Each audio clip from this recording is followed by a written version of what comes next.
Hey, everybody on YouTube, guess what? We got another live show here for you, as I'm the guy on the microphone, the guy who runs the chat room, the guy who runs the Twitter pages, and the guy who just happens to be working in his pajamas tonight.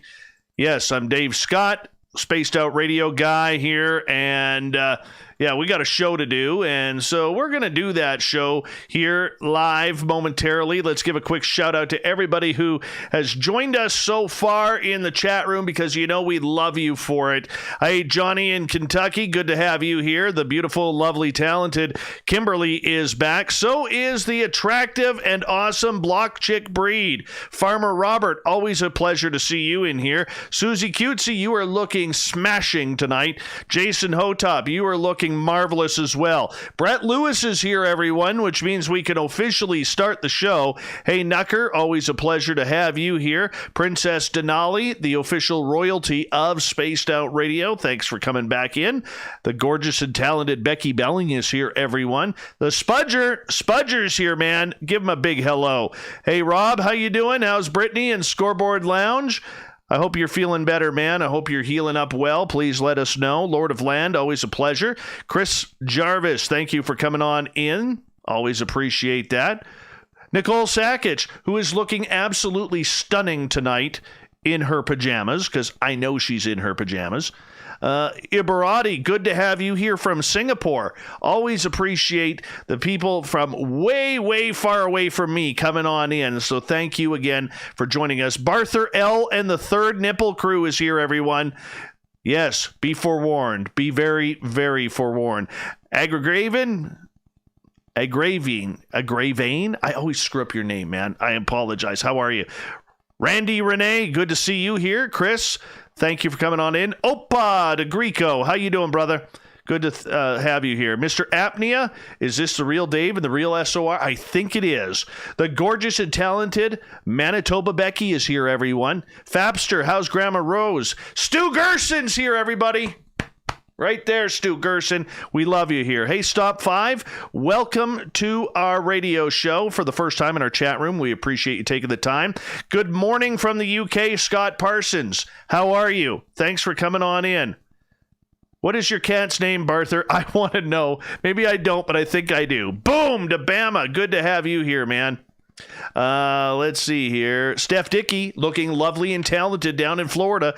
Human Carl is here, not to be mixed up with Alien Carl, everyone. Human Carl, one of our favorite veterans who listens to this show. Let's give him a round of applause for being a fantastic veteran.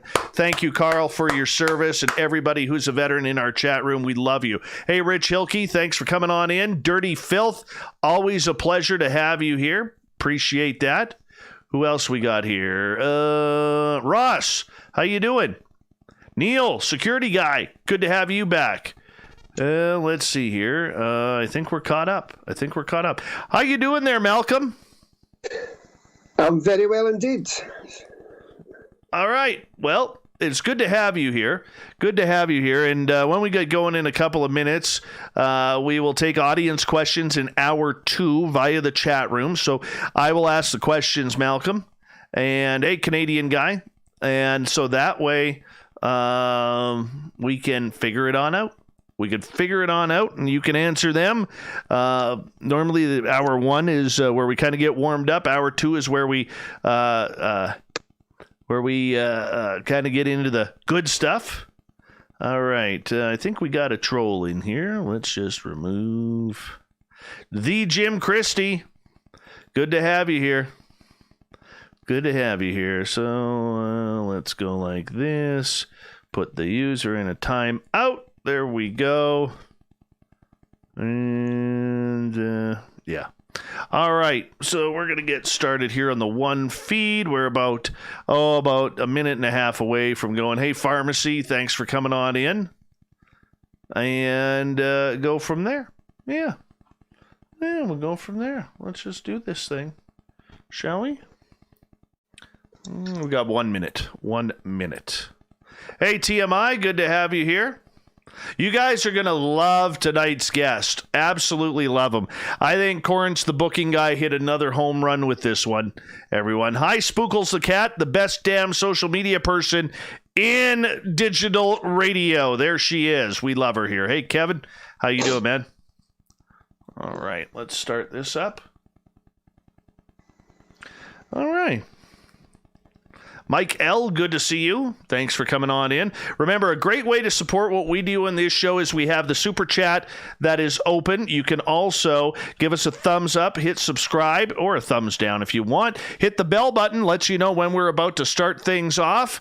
And, of course, do a little shopping at the SOR Vault here on Spaced Out Radio. We're 5 seconds away from kicking off this week. Let's have a good one, everybody. Malcolm, sit back, sit tight. Be with you in a second.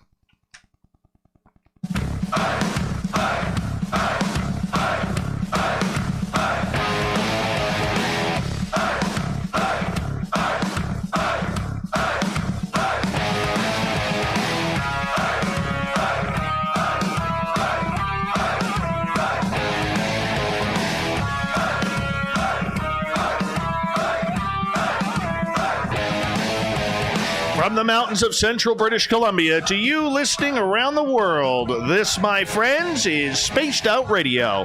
I am your host, Dave Scott, sitting in the captain's chair of SOR headquarters. We welcome you to tonight's show on our terrestrial affiliates around North America and digitally on TalkStream Live and Revolution Radio. If you want to take a listen to our archives, they are free for you at youtube.com/Spaced Out Radio. Just do me the favor, hit that subscribe button.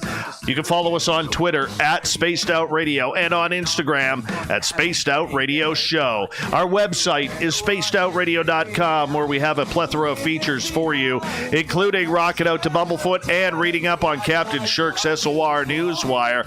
Tonight's show is brought to you by Chive Charities. Help make the world 10% happier by visiting Chive Charities today. You can find them on our website. If something strange is happening in Scotland or around the United Kingdom, you can bet our guest tonight, Malcolm Robinson, has his fingers and pulse on it. Known as one of the premier researchers in the Commonwealth when it comes to all things paranormal and supernatural, Malcolm is one who isn't afraid to take his adventures to new depths, like searching for the Loch Ness Monster in a submarine. Who does that? Malcolm does. A man who loves a good chase, loves a good ghost story. Malcolm is very diversified in his research from ghosts to UFOs. He's written books about the subjects, which can be found online, including one of the 1979 UFO close encounter with forestry worker Robert Taylor. We're going to learn all about that tonight as well. Mr. Malcolm Robinson, it's a very big pleasure to have you on Spaced Out Radio. Good morning to you from the UK, all the way here on the west coast of Canada. Thank you very much, Dave. It's a pleasure to be on your show, and I'd just like to thank you and all your lovely listeners for having me on. We're going to have a wonderful time tonight, for sure. So I'm going to just hit you up right off the bat. Everything that you're covering, what kind of weirdo are you looking at all these subjects? Pretty big weirdo, I guess, I mean, I started out to disprove these subjects. As a young boy, I always had this deep-held fascination for all things weird and wonderful. And I read the books of Charles Fort, Eric von Daniken, watched the TV shows like The Twilight Zone, The Outer Limits, and movies like The Forbidden Planet, The Day the Earth Stood Still.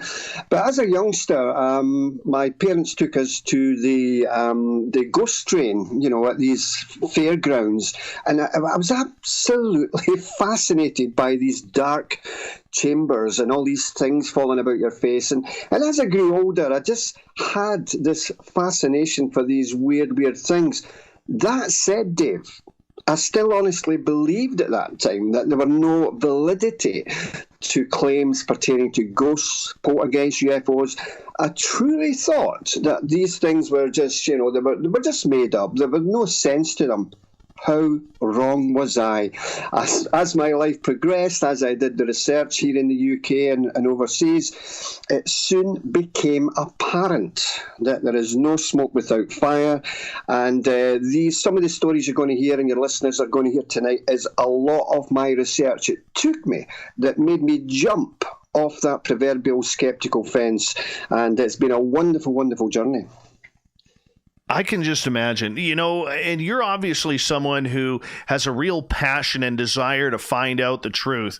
With these subjects, it doesn't matter whether it's ghosts or UFOs or cryptids like the Loch Ness Monster. In your time from when you started researching to where you are now, do you feel you're any closer to answers, or do you feel that the mystery is right there but still so far away? Yeah, it's probably right there and so far away. I mean, I get asked the question, if UFOs are real, then why don't they make themselves known outside the White House lawn, etc.? There is clearly an agenda going on.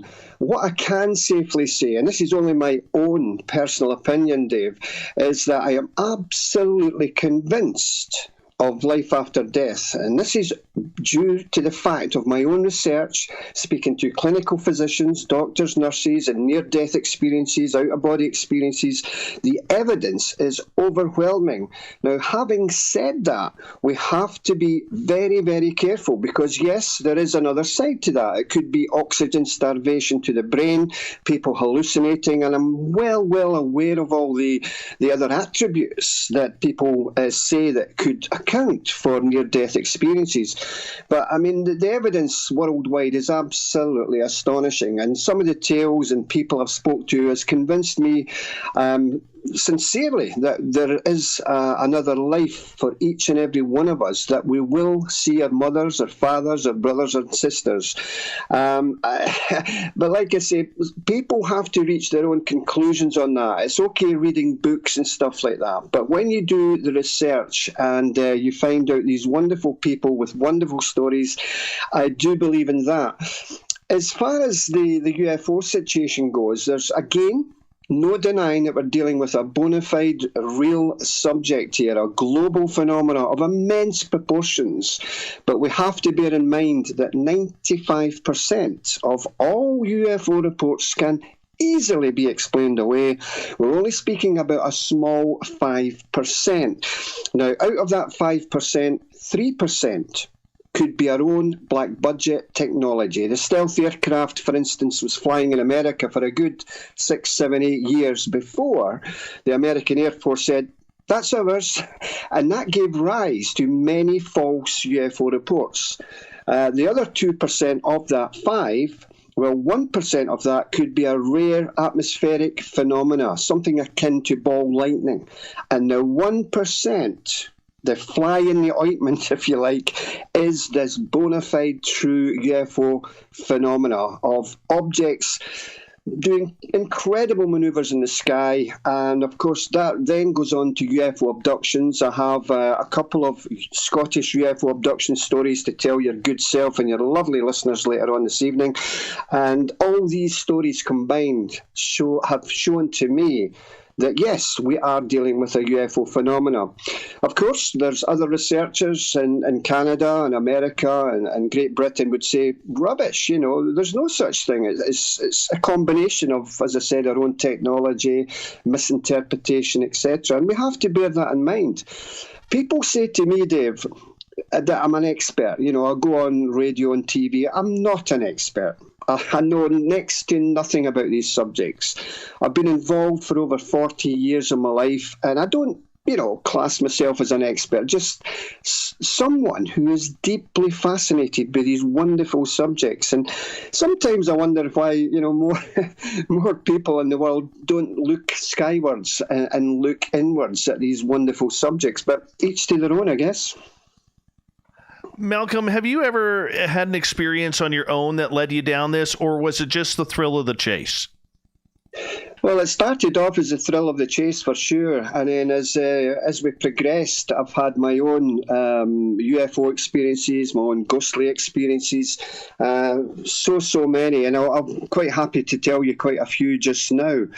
I remember we were dealing with a haunted house in the town of Stirling in central Scotland.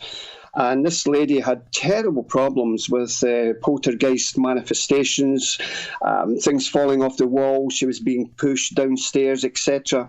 And we were working in this one particular bedroom. And we always work in darkness. We bring along a very, very gifted psychic who will, tune in, so to speak, into the spirit world and try and find out what is going on here. And the psychic said to me, Malcolm, don't you feel spirit in the room tonight? And I said, no. Oh, Malcolm, come on now, it's everywhere. She says, okay, stand over in the corner of the room, put your arm out and ask spirit to touch you. I says, pardon? She says, yeah, just do that. So there I was, Dave, standing in the other side of the room. Nobody was near me, absolutely nobody was near me. I had my arm out in front of me and I said, okay, if there's anybody from spirit side, please kindly touch the back of my hand. 1 minute went by, nothing. 2 minutes went by, nothing. And I thought, this is crazy. Then on the third minute, bang, a tremendous force was pushed on the back of my hand and my whole arm just fell and whacked against my thigh. And boy, did I get a fright. And sometimes I say to my audiences and that, it's probably the best piece of kit that a Ghostbuster should have is bicycle clips. Now think about it. One of the things that a lot of people who investigate the paranormal, that's all they want to cover. They don't want to get into monsters. They don't want to get into UFOs and aliens. Yet you tend to look into all facets of the supernatural.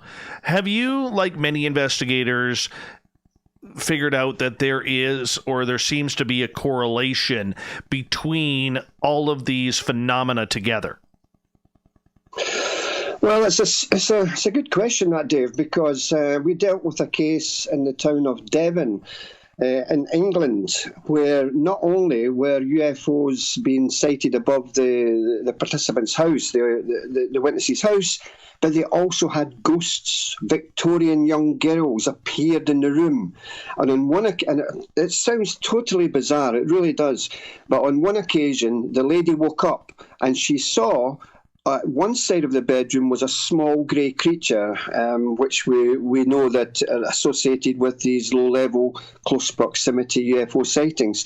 So one of these little grey beings was to the left-hand side of the bedroom, and on the right was this young, wispy girl. So there is a correlation of sorts there. It's the only case ever in 40 years where I've had two types of phenomena in the same area. That was quite puzzling, that one, yes. Okay, so if you do believe that there is some invisible thread that connects it all together, I got to ask you in regards to that, what do you think is controlling this all? Where do you think it's going? Well, it's another interesting question. When we look at the ghost side of things, first and foremost, like I say, I do believe in life after death, and there's quite a number of variations of ghosts. They're not all transparent. You get solid-looking ghosts. You get anniversary ghosts that will appear on say, for instance, the 21st of July every year, etc. There is, to my belief, that, and when we talk about poltergeists, some people say that it's a sexual energy coming from children. It somehow pushes chairs over, etc. I do not concur with that theory at all, because if that was the case, then you would have poltergeists in every house in Canada pushing stuff off with troubled teenagers. So I don't think it's that. For me personally, I think it's people who have passed on to the other side. It could be in quick circumstances and don't realise that they've passed on. So they tend to hang around the earth plane, and the only way they can make themselves known is to maybe try and move objects or make their presence known in the family home. My society, Strange Phenomena Investigations, which was founded in 1979 to investigate these claims, what we do when it comes to a haunted house is we will find out as much as possible about what's going on. We'll look at the lay of the land, what was on that area prior to those houses being built, and we take in a very gifted psychic and we ask the family if we can, more or less be in their house the whole night with them moving out to maybe a friend's, and they're quite happy to do that. So we take full control of the house. We have investigators in different rooms of the house. We have all the equipment going, and our psychic walks about the house and tries to tune in. It's like one of those old radio sets, not the DAB radios, the DAB, where you could tune in from Radio 1 to Radio 2. It's a tuning in of the frequencies. Our psychic is making that contact with the spirit world and trying to find out, who is it? Who is behind these circumstances? And generally speaking, around about 6 a.m. in the morning, once we've ascertained as much as we possibly can. Now, this bit may sound a wee bit Hollywood, Dave, but around about 6 a.m. in the morning, we try to impress upon that earthbound spirit and say, look, you have moved on. You're no longer here. You're upsetting the new tenants of this property. There is another place for you to go to. It does sound a bit Hollywood, but go to the light. Go forward. There will be people there to meet you and greet you. And 9 times out of 10, that generally works.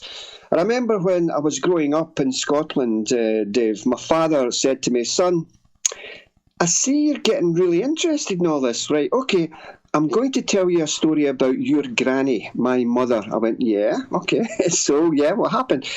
Well, as you know, son, your granny passed away a couple of years ago. I says, yeah. He says, well, this is something that I've never told anybody. He says, just a few days after his mother, my dad's mother, passed his spirit, he was lying in his bed, Dave. He wasn't sleeping. He impressed upon me that he definitely wasn't sleeping. The lights were off. And then suddenly, in the darkness, this beautiful warm glow, this light blue glow appeared, and he heard his name, Robert, look at me. And my dad, my father, knew that was his mother, but she's dead. She passed 2 days prior. Look at me, Robert. And he had the courage to peer over the bed covers, and he saw in this beautiful, warm, ambient light his mother standing there. And she said, son, I've passed on, and I just want to say that I am going to a better place. Now, the story then goes that she visited my father's brothers that same night, my uncles, and said the same things. And, you know, when you hear stories like this, it's quite warm, it's quite wonderful. And every time I give a lecture here in the UK or in Europe, after the lecture, people come to me and say, Mr. Robinson, I've got to tell you what happened to me. I haven't even told my own husband, but I'm going to tell you. And you hear all these wonderful stories. But what we have to bear in mind, David, is that, yeah, of course, they're wonderful stories. Does that mean there any truth to them? We're taking people at face value. And again, when we look at the photography world, you know, photographs of UFOs, photographs of ghosts, these can be manipulated on computer. We're living in the Steven Spielberg age of DreamWorks laboratory, where anything can be manipulated onto computer to look fanciful, to look wonderful. Thankfully, that same technology can be applied to that photograph, and we may see a very, very slim, slender wire holding a model of a UFO from a tree. So the technology works both ways, which is great. And I just hope that more and more scientists across the world try to show an interest in these wonderful subjects. But the sad thing is, some of them don't, purely for fear of their peers. You know, you're what? You're getting involved in UFOs? Are you crazy? But we laughed at John Logie Baird, the inventor of television, saying, oh, that thing will never work. Oh, sorry, it's worked. We laughed at the Wright brothers' very first flight. Oh, that will never fly. Oh, it has flown. So what I'm trying to say is we should never, ever laugh at things just because they sound and look ridiculous, because we'll end up with egg on our face for sure. And this is why the paranormal for me is so absolutely entertaining and wonderful. I get a lot of kicks of spending a night in a haunted house, and you know, a lot of nights things don't happen, but when it does, oh my goodness. And what we're trying to do as a research society, Dave, is impress upon the people of the world to say, look, have a look. have a look at this evidence, have a look at what we've got here, and make your own mind up. And it's very difficult. It's like, when you go to university, you don't go into a university just to look at the ceiling. You're there to learn, and learning about these subjects is fascinating. I've had people say to me that, Malcolm, you're crazy. There's no such things as UFOs. And I'll say, thank you. You're entitled to your opinion, but can I ask you, how did you reach your opinion that UFOs are a load of rubbish? Have you extensively studied the subject? Have you traversed the country speaking to witnesses? No, I haven't. Thank you. So what I'm trying to say is some people just don't believe, maybe it could be a fear factor, I mean, I've had people report UFO sightings to me, and when I receive these reports and interview the people, it makes me wonder, Dave, how many people above them or around them have seen the same object but don't want to come forward for fear of ridicule.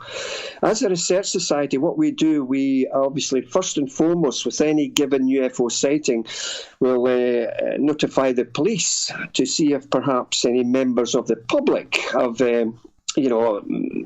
called their station to report this object.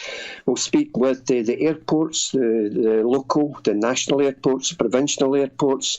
We'll talk to the Ministry of Defence in London to find out if there were any air activity, air exercises ongoing in that patch of sky at that given time. So effectively, we're dotting the I's and crossing the T's to try and find a rational explanation for any given sighting. That's part and parcel of what we do and what other researchers do. And sometimes we're left with some amazing sightings. It's fantastic. We have about 2.5 minutes here before we go to break at the bottom of the hour. Malcolm Robinson is our guest tonight on Spaced Out Radio. Malcolm, in regards to the way you investigate, why do you seem to take it so personal? You have this passion. What is your personal attachment to all of this? I think my personal attachment is to try and impress, as I said, the people of the United Kingdom and the rest of the world to just purely have a look, because the evidence is there. We've got to look at this evidence. It's a passion of mine, it's a desire of mine to impress upon the people. I don't hold all the answers. I'm certainly not an expert, but all I can safely say, over 40 years of research, on foot patrol, so to speak, is the evidence is there. You got to look at it. And it's just a wonderful journey for me, David, yeah. Okay, so the fact that you're on this journey of literally investigating items, creatures, paranormal activity that to this date has not been proven. It's been experienced, but it has not been scientifically proven. Do you ever look back on this and think, I've lost a lot of friends, I've lost a lot of cohorts, companions over my lust for investigating these topics? At any point, have you ever just thought, maybe that's enough? We got a minute. No, it's not enough. I mean, quite the reverse. I've had many people come to me with stories I may have missed in newspapers, or, Malcolm, have you heard that on the radio? So they're coming to me with all these stories, and that's the beauty of it. It's an ongoing process. It's an ongoing catalogue of trying to obtain as many case histories as we possibly can. And some of the case histories I'm really excited to tell yourself, Dave, and your lovely listeners later this evening. I do hope that they will extend the knowledge and the importance to the people listening to this show to say, look, these things are happening. It's correct that the people of Canada and America hear about these stories from the United Kingdom, because it extensifies the whole shooting match of this wonderful subject. Well, when we come back from the break, I want to get right into it, my friend.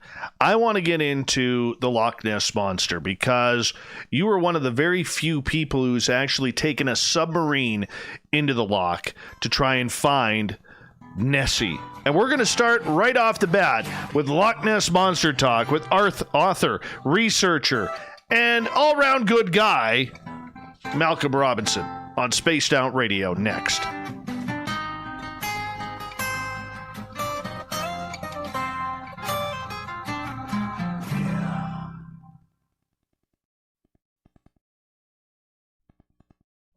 All right, we're clear. That's good stuff right off the bat, Malcolm. Good, solid I've got radio. lots more of ghost stuff to talk to you, David. I've got so much more stories on ghosts. So let's, obviously back and forward. That'd be great. Oh, yeah. And, of course, some really juicy Scottish UFO sightings as well. Well, the two stories that I definitely want to get to tonight are about Nessie and Robert Taylor. Yeah, definitely. And if we've got time, I'd love to tell you about Scotland's biggest UFO abduction case as well. Just writing it down.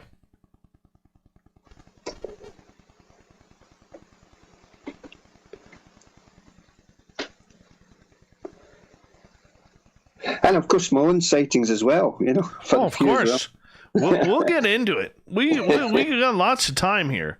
It's going to go fast, but we got lots of time. Yeah. I hope your audience can understand the Scottish dialect.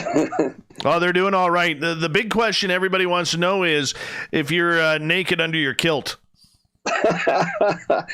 Well, I'll tell you what, Dave. Believe it or not, I've only worn a kilt 3 times in my life at big weddings, and yes, I didn't wear anything under a kilt on those occasions. Beautiful. All right, we got a couple of questions here that we ask every guest. All right, that's new to this show because, my audience, they're a bunch of weirdos. They are. They're good weirdos, but they're strange. All right, so a lot of them have a fetish for eating breakfast foods for dinner. Like scones and bacon and eggs, even though bacon is a universal food. Pancakes, waffles, hash browns. What's your opinion on eating breakfast foods for dinner? Well, it's each to their own. I mean, certainly you can have anything you want. So, I mean, fair play. If you love it, you enjoy it, have it any time of the day. Go for it. And do you? No, I'm not a big eater. I mean, I have, porridge in the morning, and I like lunch, and then a big evening tea. Okay, so would you eat porridge for dinner, or is that just a breakfast food? Yeah, I mean, you can have porridge for dinner, but it's primarily a breakfast food for sure. Thank you. Yeah. Thank you. So we're going to put you on down the middle here of that you don't like eating breakfast foods for dinner. So that wins for me. The rest of you in the chat room, you lost that one. All right, the next question is, do you remember the movie Close Encounters of the Third Kind? Yes, absolutely, yeah. Okay, the big Devil's Tower where they land the UFO, that big formation there. Do you in Wyoming? Yes. Yeah. Now, are you on Team Stump, like it's an old tree stump, or are you on Team Rock, like it's a rock formation? It's clearly a rock formation, yeah, for sure, yeah. Son of a bitch. Corrins, where the hell did you find this guy? Okay, trying to break down Team Stump and Team Rock. Oh my gosh. You're going to cause me all sorts of problems here. All sorts of problems now. I'm teasing, of course, but whatever. Are we back on shortly? No, we got about just over 90 seconds. Yeah, that's cool.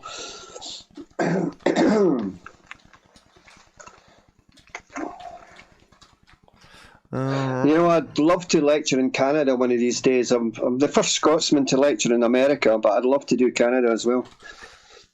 We'd like to do a lot of things in Canada. Hold on.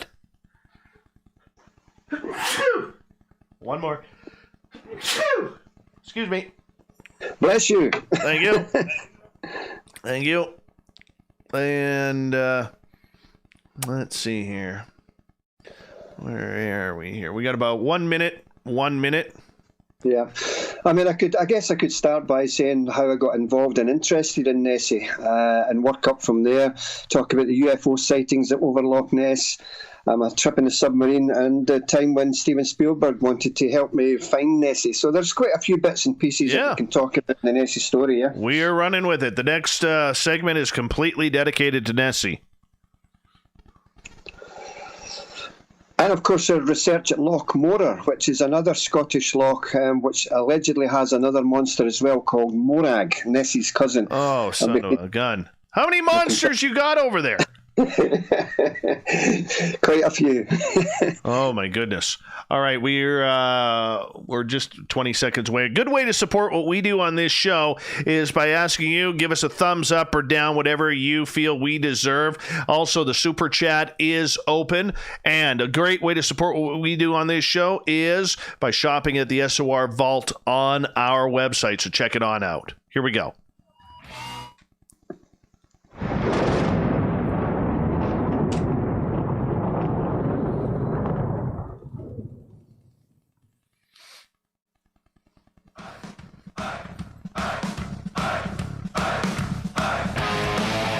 Second half hour of Spaced Out Radio is underway. Tonight, I am your host, Dave Scott, sitting in the captain's chair of SOR headquarters. Thank you so much for taking the time to join us tonight. Want to remind you that if you have missed portions of this show or others, check out our free archives by going to youtube.com/Spaced Out Radio. Just do me the favor, hit that subscribe button. Our website is spacedoutradio.com, where we have a plethora of features for you, including rocking out to Bumblefoot and reading up on Captain Shirk's SOR Newswire. Follow us on Twitter at Spaced Out Radio and on Instagram at Spaced Out Radio Show. Tonight we are talking with author, researcher Malcolm Robinson, all the way over in Scotland. And we are going to get right into it with Loch Ness Monster talk right now. Malcolm, you know, for centuries there have been reports of an alleged plesiosaur swimming around the famous loch. There's been alleged photos of it, videos of it. Some people believe it's an eel, some believe it's a sturgeon, while there's a great number of people who believe they saw what they saw, and they saw a dinosaur of some sort still living there. You know, when did you first start getting into the whole Loch Ness Monster phenomena? Well, I think for me personally, it started probably around the age of 11 or 12. My mother and father took us trips up to Loch Ness in the car, and we spent many happy hours around the loch, and to see it, to actually see this 23-mile loch, expanse of water. It's been said that you can get the population of the world 3 times over in Loch Ness. Now, whoever made up that stat is fantastic. I don't know about that. But around about 11 or 12, and this place captivated me. I just fell in love with Loch Ness, and I knew as I grew older I would have to come back and do some research. And probably when I was in my teens, 18, 19, I went back with my team, Strange Phenomenon Investigations. We interviewed a number of people around the shores of Loch Ness, and I'll give you a quick for instance. One of the gentlemen we interviewed was Father Gregory Brucey. Now, this was a man of the cloth, Dave. There's a Benedictine abbey at Fort Augustus, which is at one of the ends of Loch Ness. Now, that's no longer there, sadly, but he told me that he had a gentleman from Westminster Cathedral in London come up, an organist on holiday, and he took him down to the jetty at the edge of the loch, and the loch was like a sheet of glass, not a ripple, beautiful flat loch. And he said to his colleague, well, there you go, there's the famous Loch Ness. And as if on script, this tremendous long neck with a small, like a sheep-like head, thrust up from beneath the bowels of the water and started moving around, thrashing about, and then it just fell back into the loch, cascading in foam. So Father Gregory turned round to his colleague at Westminster Cathedral and he says, you've been up here for what? Less than 2 minutes and you've seen the fabled Nessie? Now, Father Gregory, back in 1971, also himself saw the Loch Ness Monster, and it was very similar to that sighting there. Again, it was a long, slender neck with a small sheep-like head, cascading back into the loch. We also interviewed a retired former water bailiff of Loch Ness, Mr. Alex Campbell, sadly no longer with us, and he was a man who pushed Loch Ness into the world domain because his sighting back in 1934, as I say, was a catalyst for future Nessie sightings. And what he saw, Dave, is he saw a long neck, a small sheep-like head, and 3 humps traversing the loch, only for seconds, and then it dived back down into the depths of Loch Ness. So when I was interviewing the likes of Alex Campbell, Father Gregory, and other people around the loch, it was clear to me that there is something seriously going on in Loch Ness. What we have to bear in mind is that Loch Ness has its own moods. If you're further up the hills looking down, you can see all these dark-coloured patches of water. People claim to see a lot of humps in Loch Ness. It's not Nessie. It's standing waves. And what I mean by that is you have one boat going south along the loch, one boat going north. And as the bow progresses through the water, it pushes the water, and the water makes these humps. We call it a standing wave. And if you're coming to Loch Ness for the first time and you're viewing that, you would automatically think, once the boats have moved out of the area, that you're looking at this humped monster. It's not the case. And I think for me, probably the best evidence that we have for something in Loch Ness is sonar. And back in 1987, we had Operation Deep Scan. Now, what that was, Dave, we had a flotilla of about 12 boats which traversed up and down Loch Ness on a daily basis with the best sophisticated sonar of that time. Now, they managed to capture at least 6 anomalous returns on their sonar, which was in excess of 30 feet. Now, these blips on the sonar were not a grouped shoal of fish. This was long, elongated, and when the boat turned round to go back and try and find this anomalous return, they couldn't find it, which was a great shame. For me, it's not a plesiosaur, absolutely not, because a plesiosaur, that long neck, people may say, well, that's what a plesiosaur had, but it's not an air-breathing animal. Whatever's in Loch Ness, it's an accidental breaking of the water's surface as this creature is feeding on the fish, maybe 20 feet below the surface. It's coming up and to feed off these fish, and it's accidentally breaking the water's surface. And so that's based. I mean, people have said perhaps it could be one of these large sturgeon fish. Again, a possibility. A sturgeon fish, as we know, can grow up anything between 10 foot to about 17 foot, an enormous size for a fish, and it's a scaly back as well. And some people have said when they've viewed Nessie that it has this scaly back as well. So it's clearly an enigma. Scotland as a nation has always had tales. We call them water kelpies, this water horse. We've had it through centuries, and it's not just Loch Ness. We have a monster in it. We have monsters in a loch called Loch Morar, which is on the west coast of Scotland, and that loch is only 11 miles long. It's the third deepest loch in Europe, and it's clear water as well, and there have been numerous sightings of something in Loch Morar as well. It's just a wonderful, wonderful place to visit, and I've been fortunate to, as I say, speak to people who have seen Nessie. I've spoken to scientists, and it's a fascinating subject. So what do you believe is there? Do you believe that there is some sort of monster under there that has been breeding for centuries? Do you believe the legends? How close have you been to a sighting? Well, I certainly believe the legends, but again, we have to be very careful of, as I say, the moods of the loch, and the wind whips up the water, etc.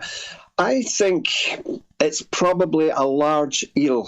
It's in some kind of mutated eel, because there's no denying, let's be honest, there's no denying there's something in excess of 30 foot there. And it's obviously more than one. You wouldn't have just a one eel in Loch Ness. Back in the 90s, I had this idea to capture Nessie. And what it consisted of, Dave, if you can imagine in your mind's eye a boxing ring, right? You've got the ropes, the square ring, only on a much, much larger scale. Now, that would be secreted on the floor of Loch Ness near Castle Urquhart. And on these ropes would be these spherical balls with radio biopsy darts. Now, inside this large boxing ring effect would be a machine which is constantly turning out a kind of fish puree, if you like, an attractant to any creature that was in the loch. And on the surface of Loch Ness would be these lights, which would be, on this boxing ring trap. And if any large creature pushed against the ropes, that would release these spherical balls, these radio biopsy darts, and insert into the creature's body, and that would alert surface divers to knowing that the ropes have been breached, the radio biopsy darts has then been released, and it would be a tranquilizing dart as well. So it wouldn't kill the creature, it would just kind of neutralize it to allow surface divers to come down and try and retrieve this creature. So this made big press in Scotland at the time. And I had a phone call from a Scottish journalist, and he says, "Malcolm, we've put your theory to Steven Spielberg, and he is absolutely fascinated by your plan to capture the Loch Ness Monster, and he's prepared to put up quite a lot of dollars, quite a lot of money to help you build this apparatus, build this trap, and try and once and for all prove what's in Loch Ness." So it really was big news back in the 90s. And sadly, like all things in life, it didn't transpire, because Steven Spielberg went on to create other movies, and it kind of fell flat. But I still believe, Dave, to this day, that this plan, if exercised and put into practice, could probably once and for all prove that we have a creature in Loch Ness, be it an eel, be it something else. But I think it's a viable thing to try, for sure. You went down in a submarine, which very few people have done that in the loch. What was that experience like? And, explain the entire environment under there. Yes, again, I was very fortunate to go down in a submarine in Loch Ness back in 1994. It was around about 20-foot submarine in size. It was sponsored by Swatch watches. It was a red and white submarine, not yellow, red and white. The front nose of the submarine had a very, very toughened glass porthole, if you like. And that was illuminated outside with about 5 or 6 very, very strong halogen lights to penetrate the inky blackness of Loch Ness. Also, the submarine also had a viewing portal on the floor of the submarine. And we went through the safety exercises with the skipper of the Loch Ness submarine. And after he had informed everybody on the submarine about what to expect, we slowly moved out from our base at Drumnadrochit, which is on the shores of Loch Ness, and slowly traversed into the Loch Ness and then just descended. Now, it's quite true. People say that you can't see anything in Loch Ness because it's heavily peat-stained, with the peat-stained particles coming down from the little streams on the hills at Loch Ness. That's true to a degree, because once you go down past 20 feet, that inky blackness suddenly is clear.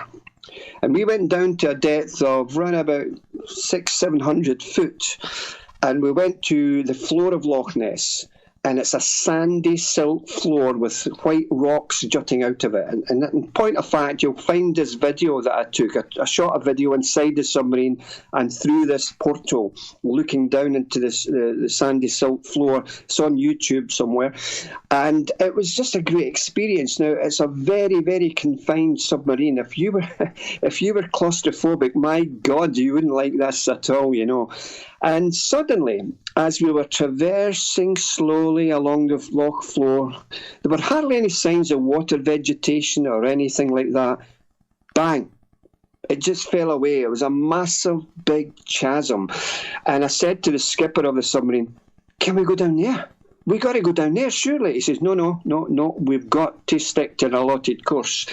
Because the nature of the submarine being there in the first place, Dave, was to extract core samples of the loch floor to try and get some more information about the ecology of the loch, etc., or the over the millennium, or the sediments, etc.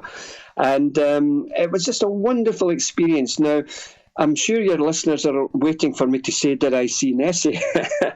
Unfortunately, no. Now, people may say, well, why not? Maybe it's because there's nothing in there. But you got to remember, when we were traversing the loch floor with these very bright halogen lights illuminating the loch floor, we never saw any evidence of any fish as well. It might be the case that maybe fish were kind of frightened to move into this light, thinking, wow, what's going on here? You know, this big light source. And that may apply to any large creature who just didn't want to get into the light source. The skipper of the submarine also said, Malcolm, by golly, we've had some strange sonar reports on our apparatus here. And we're trained operators. They're not grouped shoal of fish. These are, again, in excess of 20, 30 feet, anomalous blips coming up on our sonar. So, again, it's a wonderful story, it's nice testimony, but does it provide clear-cut proof of something in Loch Ness? Other than sonar, yes, it does to me, but sonar. Photographs, oh my goodness, there's so many photographs of, allegedly, of Nessie. The famous one, of course, 1934, the long neck was a hoax, as we know. That was a created hoax by a gentleman. That came out after many years later. Someone on their deathbed claimed that, yes, he made this little toy submarine with a plasticine neck and filmed it from a distance, and it went all over the world. It's an iconic photograph. Again, this is why we have to be careful when we look at photographs of Nessie, because they can be so easily manipulated, so easily, manufactured, so to speak.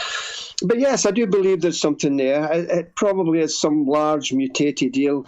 And when I wrote a book regarding Nessie, I put through all the sightings. I went through all the other Scottish lochs and lakes where other creatures have been seen. We speak about Scandinavia and the creatures in there. We look at all the theories it could be. There's so many theories. I mean, some people have said that maybe because the Caledonian forest, which stretched across Scotland back in prehistoric times, eventually these trees fell into the loch. And as they descended into the loch, eventually over years, the gas bubbles released these logs, and they, pushed up into the surface of Loch Ness. People have said, well, maybe that's, if you're looking at that from a distance, you might think that's a creature on the surface, but it's not. This is a wonderful subject, yeah. Do you believe then that these big creatures, like the man of the cloth who you were talking about earlier, said he had seen a sighting and brought a friend down there where the creature jumped out of the water very quickly? What do you make of those sightings then? Because I'll tell you, I used to live along the famed Fraser River in British Columbia here, and we would see sturgeon jump, but they looked nothing like a dinosaur. Yeah. Yeah, that's right. I mean, I don't think a sturgeonfish would be attributable to what's been seen at Loch Ness and Loch Morar. It's a different category of something. It makes me wonder, though, because, you've got Ogopogo, the monster. You've got monsters in Russian lakes as well. There's clearly something going on. Loch Ness itself was open to the sea about 7 million years ago, I think it was. Now, but you've got to remember that Loch Ness is a freshwater lake, freshwater loch, and people have said to me, well, don't you think, and over the years, at the Inverness end, the land has risen and it cut off Loch Ness. So maybe initially it was a saltwater lake, then it somehow traversed into this freshwater. But people have said to me, well, surely is it possible that something's coming in from the sea, these underground channels? But there was a side scan sonar conducted by Dr. Robert Rines back in the 70s. which clearly showed that there is no tunnels, no caverns on the steep V-shaped sides of Loch Ness going out to the sea. So I don't think there's any tunnels or anything like that as well. That's very interesting. So it is locked in, and with it being fresh water, how are there eels big enough that could be 10, 12, 15, 18 feet living in the loch? Well, none has been captured. None has been captured so far, but clearly what's been seen in the loch certainly resembles that. We also have to bear in mind that seals have been seen in the loch. They've came through the Caledonia Canal, and somehow they've entered the loch, and you just see the small head with the whiskers coming up, and if you weren't aware that that's a seal, you would misconstrue that as the fabled Nessie as well. But there have been so many expeditions conducted at Loch Ness over the years, telescopic cameras, sonar, etc. So many crazy things, people pulling a carcass of a cow but on a boat just to see if we can attract something. But there's no denying there's something there for sure. And it's for anybody who hasn't been to Loch Ness, I would clearly say you must go. It's got this aura all about it, And again, admittedly, we have all these little shops on the shores of Loch Ness selling model Nessies, this, that and the other. And people have said, that's the Scottish people just capitalising on Loch Ness with all the little curios and stuff. But you got to remember, it's the same in Elvis Presley Boulevards in Memphis, Tennessee. You've got all these wee wobbling wobbling Elvises, etc. So it's quite right that people try to make money and capitalise on the success of what Nessie has brought to Scotland as a whole, because it's one of the biggest tourist attractions in Scotland out with Edinburgh. Oh, very much. And there's literally millions upon millions of tourism dollars to, suggest that this creature is real.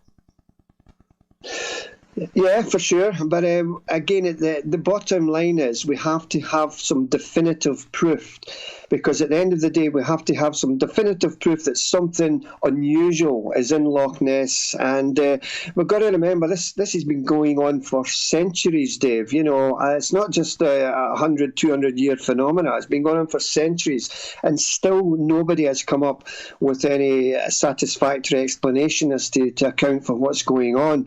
Yes, there's lots of photographs. Some are, don't show very, very much at all. Just a small dark spot on the loch. But we live in hope. We can only hope that as we progress, that something tangible will come up. And maybe if somebody has the money to do this trap, that I've devised, maybe that might be a way forward. We've got about 90 seconds left before we got to go to break at the top of the hour here. Malcolm Robinson is our guest tonight. Malcolm, in your estimation, we're just talking legend here then of the Loch Ness Monster. Yeah. Yep. So with that, do you consider yourself a little bit of a heartbreaker with a minute to go here? No, I mean, people always want to find monsters, Sasquatch, Bigfoot, etc. People want monsters in their life. My job is to find the truth, and if Nessie turns out to be nothing more than an eel or a very large fish, then I'll be the first person, to put my hand up and say, this is what it is. And the same with any UFOs, etc. If we uncover any faked UFOs, we will certainly show that to the public, because my job is to get to the truth and also unmask the fraudulent people out there who are just trying to create a hoax to get money or get in the newspapers or get on the television. It's one of these sad situations. Thankfully, in over 40 years, I've never, touch wood, had anybody pull the wool over my eyes. And everybody who I've spoken to have a story to tell. They want answers. Sometimes we can't provide that answer, sadly. But we do our very, very best to try and help people, because some people are traumatized, by sightings of ghosts, etc., poltergeists. And they really take a very, very tough time of it. And we have to try and pacify that and help these people out, because who do they turn to? It's one of these Absolutely. subjects. It's one of these subjects, yeah. Malcolm, stay tuned, because when we come back with Malcolm Robinson, we're going to get into this strange case of a UFO, ET contact, and a forestry worker named Robert Taylor, next on Spaced Out Radio.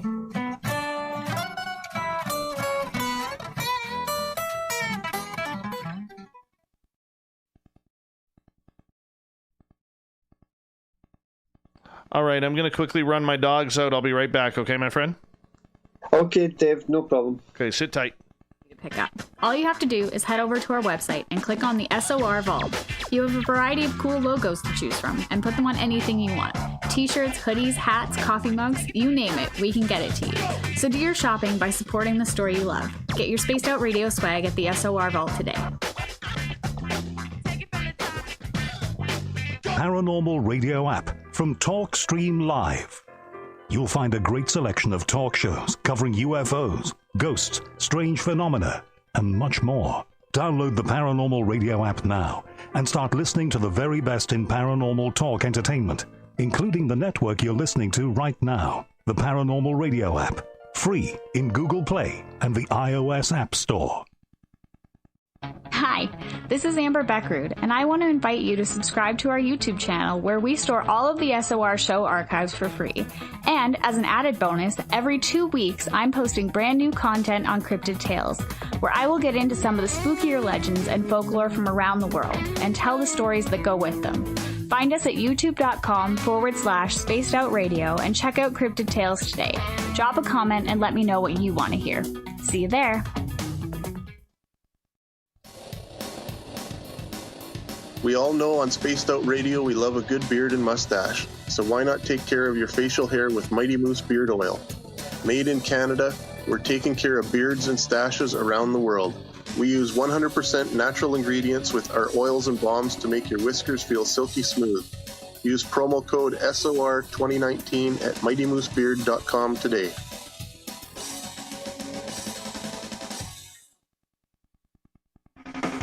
The party is always on at the Moose Vancouver.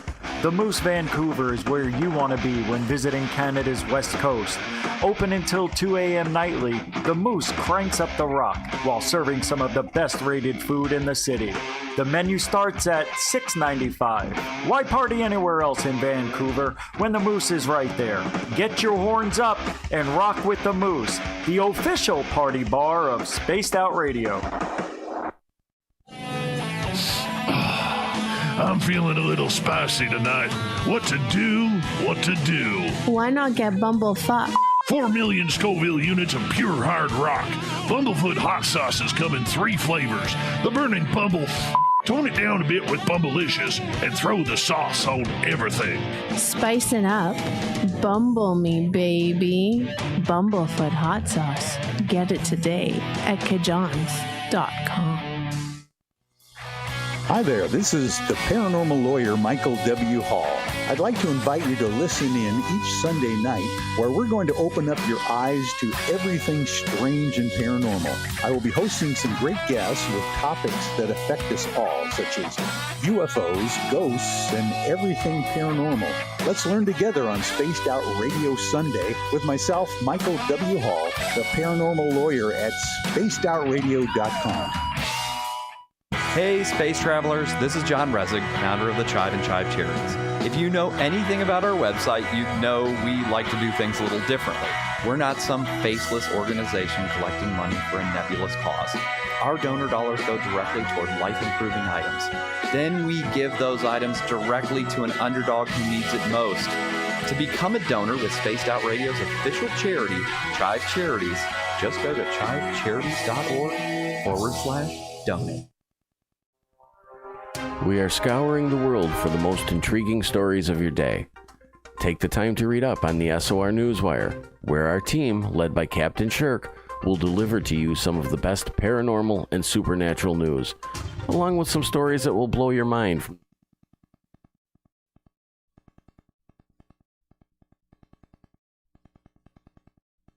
All right, my friend, I'm back. We've got 2 minutes That's great, Dave. I forgot to mention about the UFO that we saw at Loch Ness. I don't know if you just quickly want to, when we go back, mention that, and then we could talk about Bob Taylor. But I really want to get into some juicy ghost stories that I've, as well. I know we covered that at the first part of the show, but you know, if we've got time, certainly we can do that. Oh yeah, we'll get into it for sure. Yeah, because some of the stuff that I've seen ghost-wise is absolutely incredible. And trust me, man, I want to hear some of those stories. I know our audience will too. Are you getting any reports so far in the chat room? Anybody mention anything? Oh, they're loving it. They are loving it. All right, we've got about just over a minute here. Good stuff. Good stuff. Have you ever been to Scotland yourself, Dave? No, I've never been outside of North America. I'm kind of trapped. In point of fact, I'm actually living in England just now. I'm down in Hastings. I live in a small town called Hastings at the very, very foot of the United Kingdom. I can actually see the English Channel from my house. I left Scotland in 1998, but I go up to see family and friends and do lectures, etc., you know. And in point of fact, all being well, touch wood, we hope to go back to Scotland January, December, January time. Right on.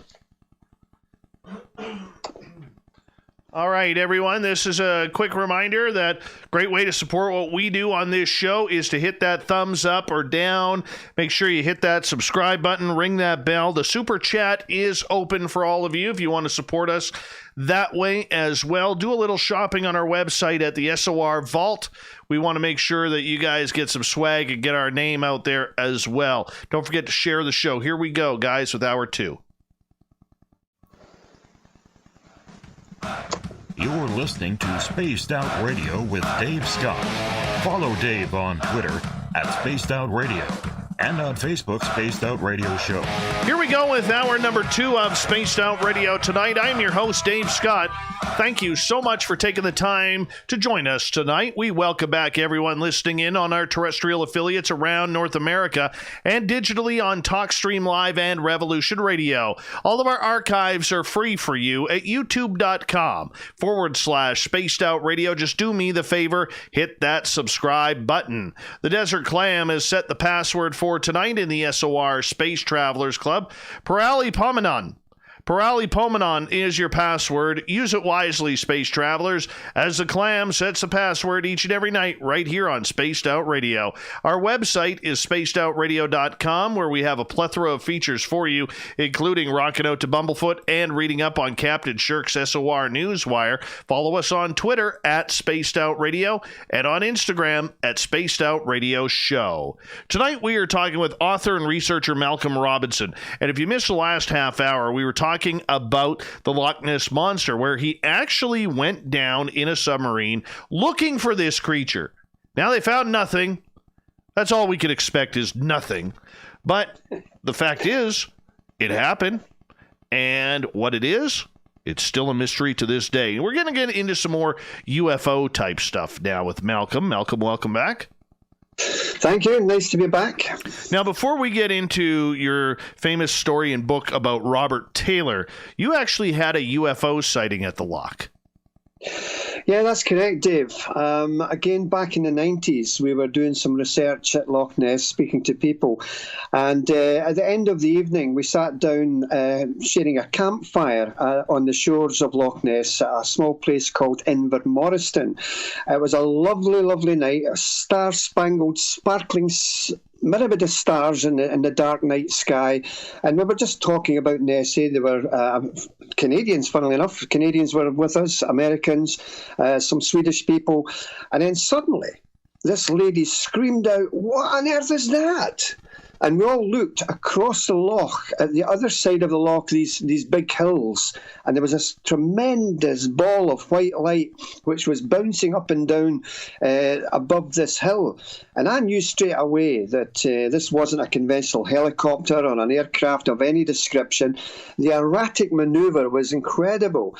And suddenly it stopped and zoomed off into the sky and was gone in seconds. And just before we move to the Robert Taylor case, I'd just like to impress upon your listeners that Loch Ness has seen quite a substantial amount of UFO activity, and that's strange in itself, but I'll never forget that. I mean, we did checks with the Air Force and the police to see if anything was in the air at that given time on that particular night, and it came up nothing was in the air. And what we have to bear in mind is not all UFOs are structured objects. It can be these coloured balls of light as well, which makes it all the more interesting.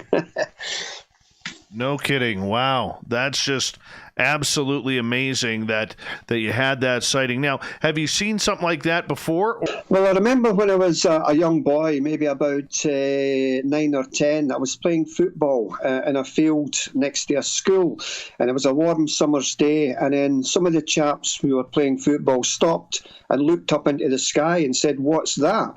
And I remember looking up as a young child into this clear blue sky, and there's this white egg-shaped object about 30 foot in length, just hovering there, just oscillating slightly slowly. Now, I was only a young chap, but even then I knew, my God, this is strange. And then suddenly it just disappeared and was gone in seconds. Over the years, I've had many sightings. Bonnybridge in Scotland, in central Scotland, has seen a hell of a lot of UFO sightings over the years, and I've managed to see some strange craft in the skies in Bonnybridge as well, simply because we put ourselves in that ballpark. We do a lot of sky watching, not just in Scotland, but in England as well. And because you're putting yourself in the ballpark, you get to see these strange objects. Now, admittedly, a lot of young people are fooled by these small specks of light traversing the night sky. You and I know them as satellites, but some young people may say, "Is that a UFO?" So it's all about an education process. When we do our sky watching, we tell people what's to look for, satellites, etc., shooting stars, and what other things to look for as well. So it's all an education, with looking at the night sky, yeah. Wow. Incredible. You have reported on a case that many North American people may not be very familiar with, and it's a case about a forestry worker named Robert Taylor who had an absolutely incredible encounter with some unidentified aerial phenomena. A lot of us, including myself, look at this case, or when we think of cases like this, we think of Travis Walton over here. We think of Betty and Barney Hill. We think of, Chris Bledsoe. Stories like this are extremely rare. And when we think of the United Kingdom, it always points usually to Rendlesham because it happened on a military base. Why is the Robert Taylor case so special? It's special for a lot of reasons, Dave. I mean, the case is absolutely astonishing. It occurred, as you said, to forestry worker Robert Taylor back in November the 9th, 1979. Now, this was the big case that took me off the fence because I was just starting off on my journey in 1979, and I investigated this case as well as a number of other researchers. But the story goes that on the morning of November the 9th, 1979, Robert Taylor jumped into his pickup truck. He was accompanied on the ride into the forest with his Irish red setter dog Lara. Now, his job was to ensure that no cattle or sheep strayed into the woods. It was a very mundane job. Now, he was 61 years of age. He had no interest in UFOs whatsoever. He was just a normal, down-to-earth chap. And he had heard about UFOs, of course, as we all have, on newspapers and television, but not a clear-cut interest at all. It was the furthest thing from his mind. However, on that journey into the forest, everything changed for him. His whole life changed. As he drove into the forest, he got out of his pickup truck and he walked down this forestry path, as I say, with his dog Lara. And the path then kind of veered off into a small clearing in the forest. And he was absolutely amazed to see this large dome-shaped object hovering about 20 or 30 feet above the surface of this small grassy slope. This object had a large flange going around the circumference of it, and coming up from this flange was these cross-like projections. He's standing there. He can't believe it. His dog is barking at this thing. And then suddenly, this machine, or whatever you may want to call it, disappeared. It solidified, then disappeared. You could see the young trees behind it. It was disappearing and coming back into full solidity. And he just couldn't believe it. Now, if things couldn't get any stranger, they did. Because what happened next, Dave, was what resembled those Second World War sea mines that you got during the Second World War in the North Atlantic, those spherical balls with these rod-like projections, which, if they came in contact with any ship, the ship would blow up. Well, similar to that, two of them descended from beneath this hovering object and impacted onto the grassy slope and started rolling across the grass towards the startled Mr. Taylor. And he's aghast. He just can't believe what he's looking at. And then suddenly, these two objects stopped, and they projected these rod-like projections, these spiky bits coming up, these spherical balls, towards his person. And they grabbed him at his hips, on each side of his hips, and pulled him very, very forcibly towards this hovering object. And Mr. Taylor said to me in an interview, he said, Malcolm, I remember a horrible burning smell, like burning brake linings. As you applied the brakes to your car very quickly, you would get that smell of the brakes coming up from from the floor. Horrible smell. And then a swishing sound, as if you had a cane and you swished it through the air, and then silence. He just was totally unconscious. He fell to the forest floor.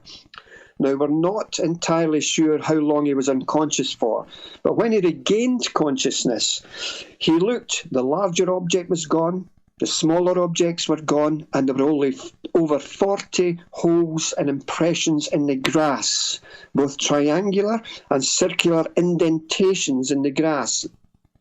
He had a nasty graze under his chin, he had a graze on his forehead, he had a pounding headache, and he tried to stagger up, and he noticed that his trousers were torn and his jersey was all muddy, and he walked or staggered back to his pickup truck and tried to radio base to call for help, but he couldn't speak. He had lost his voice. And then sadly, he kind of reversed the truck into a ditch, and he couldn't get the back wheels. They were spinning out of this ditch. So he struggled back to his home, which was only maybe a quarter of a mile away. It sat adjacent to Dechmont Woods. And when his wife saw him, she went, "What's happened to you? Look at you. What on earth has happened to you?" And Mr. Taylor said these immortal words. He says, "I've been attacked." "You've what?" "I've been attacked." "Attacked by who? By men?" "No, by some spaceship thing." And his wife says, "Look, come in. There's no such things as a spaceship. Come in. I think you need to see your doctor." So they phoned for the local GP. The local doctor came and attended Robert Taylor at his home. They checked the blood pressure. His heart was obviously still beating. The doctor noticed the graze under his chin. And he decided, he says, "Look, I think you should go to the local hospital, Bangor Hospital, purely just to get a checkup." Now, he went to the hospital. He waited 1 hour. He waited 2 hours, and nobody came near him. So he decided to discharge himself without being seen by any hospital staff. Now, whilst he was at the hospital, his wife had phoned her husband's boss, Mr. Malcolm Drummond, the forestry boss, the main man. And she told him, "Look, my husband's had an experience in Dechmont Woods. I think you better come over and see what's going on here." So Mr. Drummond came to the house. By that time, Robert Taylor was back at the house, and both men went up to Dechmont Woods, and Robert Taylor says, "Look, there it is. Look on the grass, look." And clearly there were all these marks in the grass. So Robert's boss decided to get in touch with the police, because effectively, Dave, this was an assault by person or persons unknown. Joking aside, it truly was an assault. So the police became involved. They fenced off the area. Yep, the forensic guys could see the marks in the grass. They took away Robert Taylor's trousers to the forensic department at Lothian and Borders Police in central Scotland, and they analysed the trousers. Now, I have interviewed a gentleman by the name of Lester Knibb, who was a chief scientist, forensic guy at the police, and he says, Malcolm, these trousers were ripped in a mechanical way. They were pulled upwards, ripping the cloth, ripping the trousers at both sides. Take it from me, Malcolm. These rips were not made by any forest debris, i.e., sharp twigs, sharp stones, barbed wire. These were pulled in an upwards manner. And this case is the only case in the British Isles that's had a full investigation by the police, and to this day it stands the test of time as one of the most puzzling aspects of Scottish ufology. And I gave a lecture on this case in Scotland last year, and it was absolutely packed out. You couldn't get any more people in. We broke every health and safety rule going because there were people sitting on the floor, standing on the side of the aisles, The local people wanted to know what had truly happened to one of their sons, And I've interviewed the police on many occasions, and they says, Malcolm, we actually know Robert Taylor because he plays bowls. I'm sure you play that in Canada, and bowling greens. He says, at the local bowling club, I knew him from there. He's just a normal guy. He would never make up a story such as this. And over the course of the years since 1979, there have been upwards of about a dozen explanations put forward by other Scottish ufologists to try and explain what Robert Taylor may have saw in the woods. One of those explanations was that Robert Taylor, the witness, ingested what's known as Atropa belladonna, which is a berry that can cause hallucinations, or in some cases, depending on how much berries you take, can actually cause death. So you've got to steer away from this kind of berry. But the fact remains is, I did some research and there's no such plant called Atropa belladonna in Dechmont Woods. And even if they were, Dave, Robert Taylor is an educated man. He would know that taking those berries, trying to eat them, or even rubbing them in your hands, he would know how dangerous they can be. So it certainly wasn't that, And back in 1993, we erected a cairn there to commemorate this. And latterly, in the last 2 or 3 years, I've fought extensively with West Lothian Council to try and get some signage up in Dechmont Woods. As some of your listeners may know, there's a lot of signage in Rendlesham Forest directing visitors to where this alleged UFO landed in Rendlesham Forest. Well, I honestly believed that we really, really needed to have something similar in Dechmont Woods because people were coming from all over the world, and they couldn't find the location because there were no markers there. So thankfully, over the last year or so, we've got some signage up there. We've got a big plaque up there. We've got the cairn up there, all to show people that this incident happened. Now, the crux of the matter is, what happened? We only have the witness's testimony, to go by. It's a wonderful, wonderful story. It's one of Scotland's, if not Great Britain's, biggest cases of its kind. But we only have the testimony of the witness and, of course, the marks on the grass and the testimony of the police, etc. But it all points to something clearly happening there. Everything mixed together makes this a standalone case in the annals of British ufology. There was a lot of skeptics going out there trying to debunk this case. Everything being considered that the markings were made by PVC pipes, to the fact that he had an epileptic seizure, and that's what caused the injuries to him when he fell and couldn't control his body. I mean, we hear a lot of this kind of thing happen during these big cases from people who were not there, but they just do not want to believe.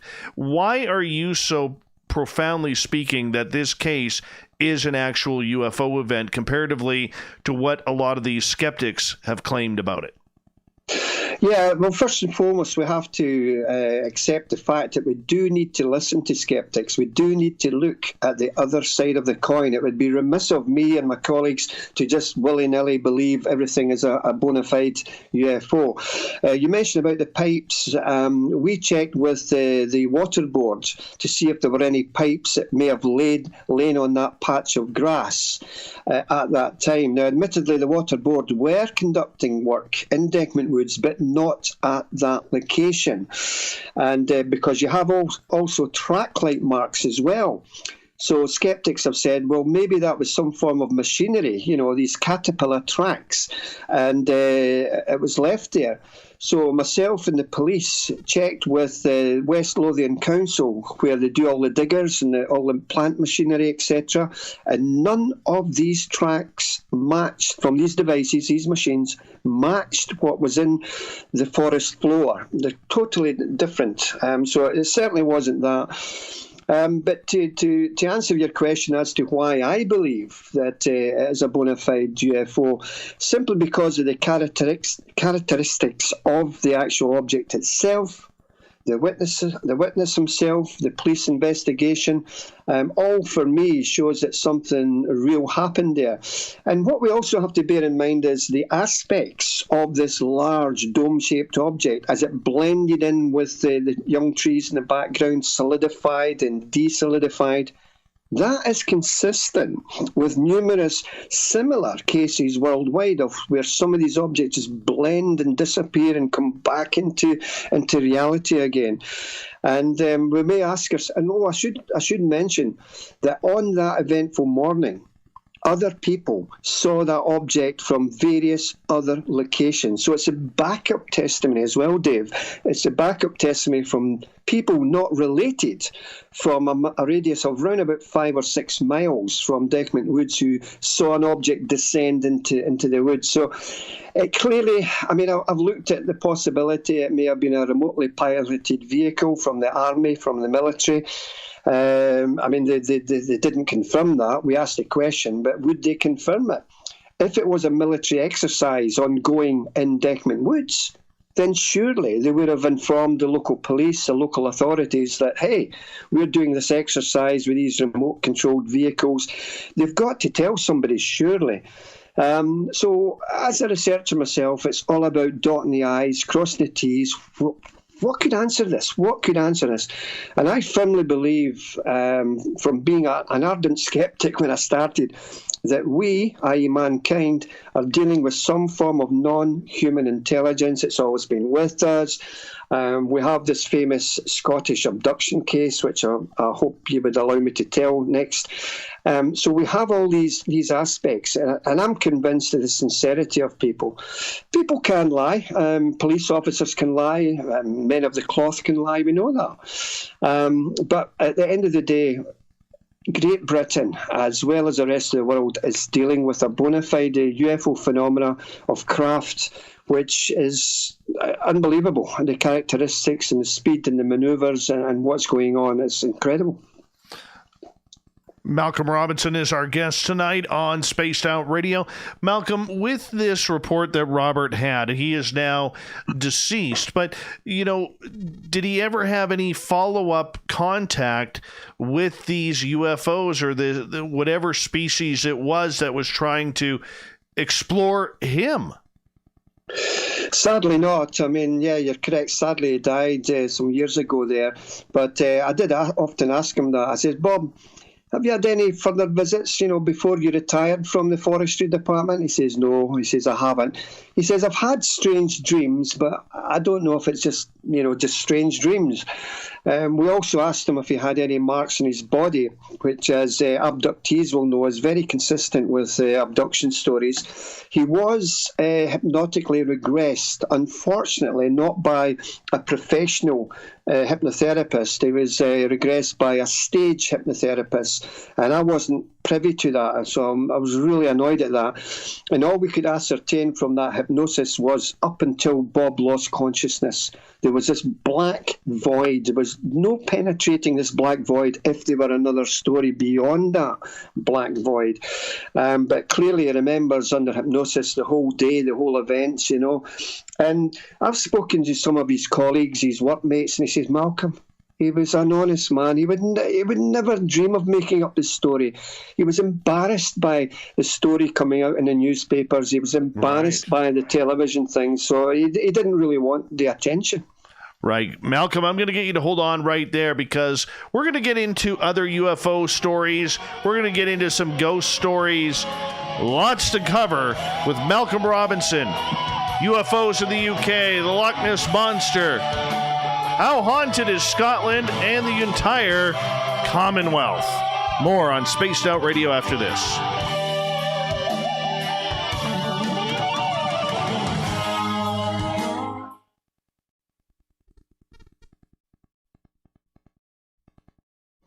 Any chance I get to use the word Commonwealth, I do. All right. I think. So, what time is it in Canada at the moment, Dave? I am on Pacific time because I'm on the West Coast, and we are at 10:30 p.m.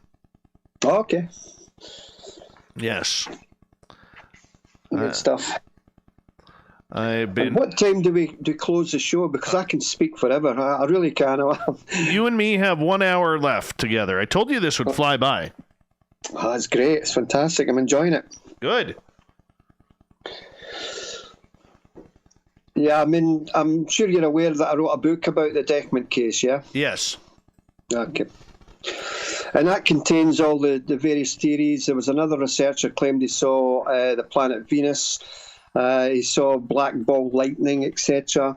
There's so many different theories, which we look into. And, you got to look at these theories and see if there's any grain of truth in them. Absolutely. Absolutely. I was out, actually, this is for my audience, too. So I'll give you the backstory.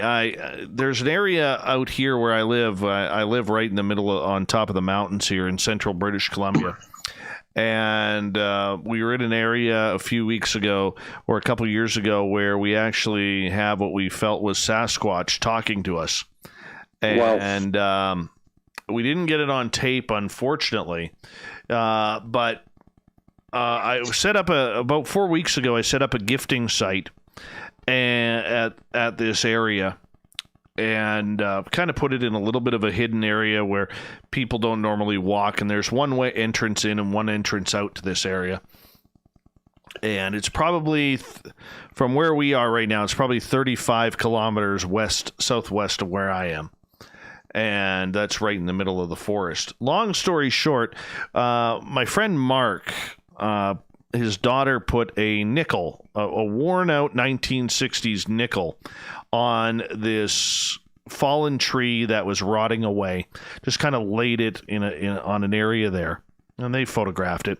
When we went back 2 weeks ago, the nickel was gone. And there was a mild movement of our stuff that we had set up there, but not enough to convince us that something weird had happened. Well, we went back Saturday night, and we're looking around, and nothing really seems to have moved. And then all of a sudden, my son says, "Hey, Dad," because he's 7 years old. He goes, "Hey, Daddy, what's with the coin on top of the ball here?" And there was, I've got this, I don't know what it is. It's like a plastic stick with a purple orb on it, okay? And sitting on top of that plastic ball is a 2019 nickel. Wow. So the original nickel is gone. There's a 2019 shiny nickel there, and it's sitting right on top of this orb where any rainfall or wind would blow that nickel off. Yeah, yeah. And I just cannot, for the life of me, out of everywhere to place that nickel, why, if it's a human being, they would put it right on there, knowing that the chances of it falling off are very, very high, number one. But number two, you know, out of all the coins to grab, it's highly coincidental that they grabbed, if it was a human, that they grabbed a nickel out of their pocket. Absolutely, yeah. You know? We don't know what the hell is going on, because that area about, if we went 50 yards to the east of us, there is a plane crash site where there was 52 people killed back in 1965. So we have paranormal activity right in the middle of the forest where we have Sasquatch activity. It's just weird there. I don't get it. I really don't get bizarre, it. Yeah, that's a location I'd love to investigate myself. You know, there's so many sightings of this Sasquatch, and again, people, you got to say, is it some form of bear or something else? Oh, yeah. Very elusive, though. Very elusive. So we're going back this weekend, and we're actually going to set up a trail cam to see if it is a human that is playing around there, or if it's something completely different. So hold on 1 second, because we're going to get going here in about 5 seconds.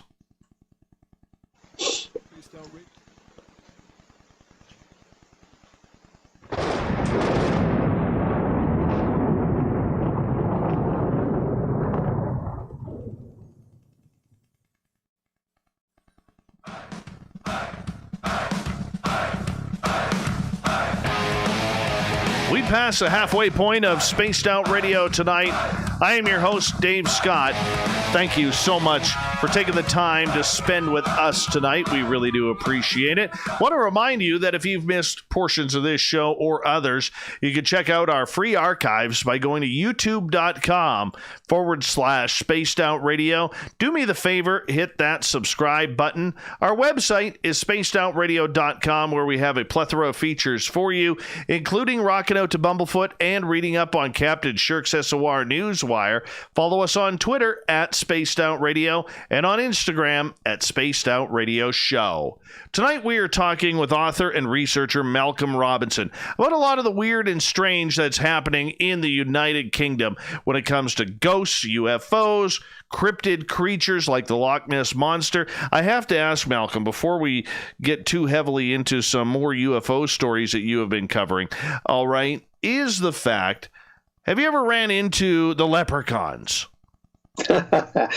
No, not yet. Probably not yet. Are you close?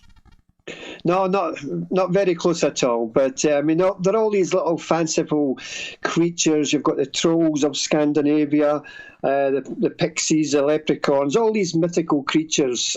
But certainly no, I've not.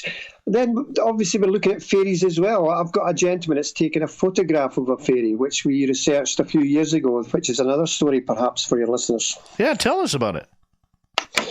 Yeah, it was, there's a chap with a fanciful name of Alien Bill Rourke, a lovely guy. He stays in the town of York in England, and he's taken over the years some incredible photographs of orbs and wispy lights in the night sky. Recently, he had a missing time experience, but to mention about the fairy, he was at this church, Edward Confessor Church in York, and he saw this little ball of light initially. So he decided to take a photograph, send it to your website so that your listeners and your good self can have a look at this. That is just awesome. I would love to see that photo. I know our listeners would as well. Okay, so sticking with UFOs here for a few minutes, because I know you are loaded with ghost stories that you want to share, and I want to get to those, considering we are on the home stretch to Halloween over here in North America. But when it comes to UFOs, how much traffic is there in the sky regarding this phenomena? And are people getting abducted more so than North America, or is it the same?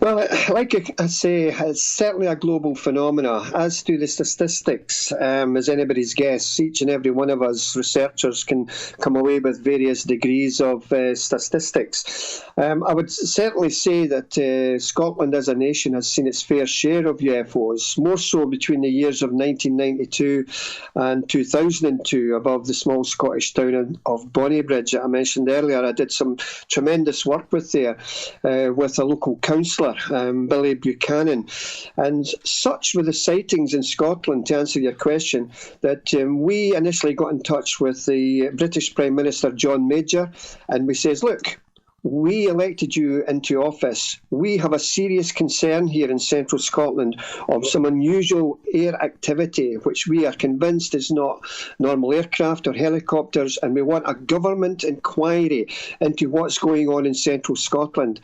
Now, John Major poo-pooed it.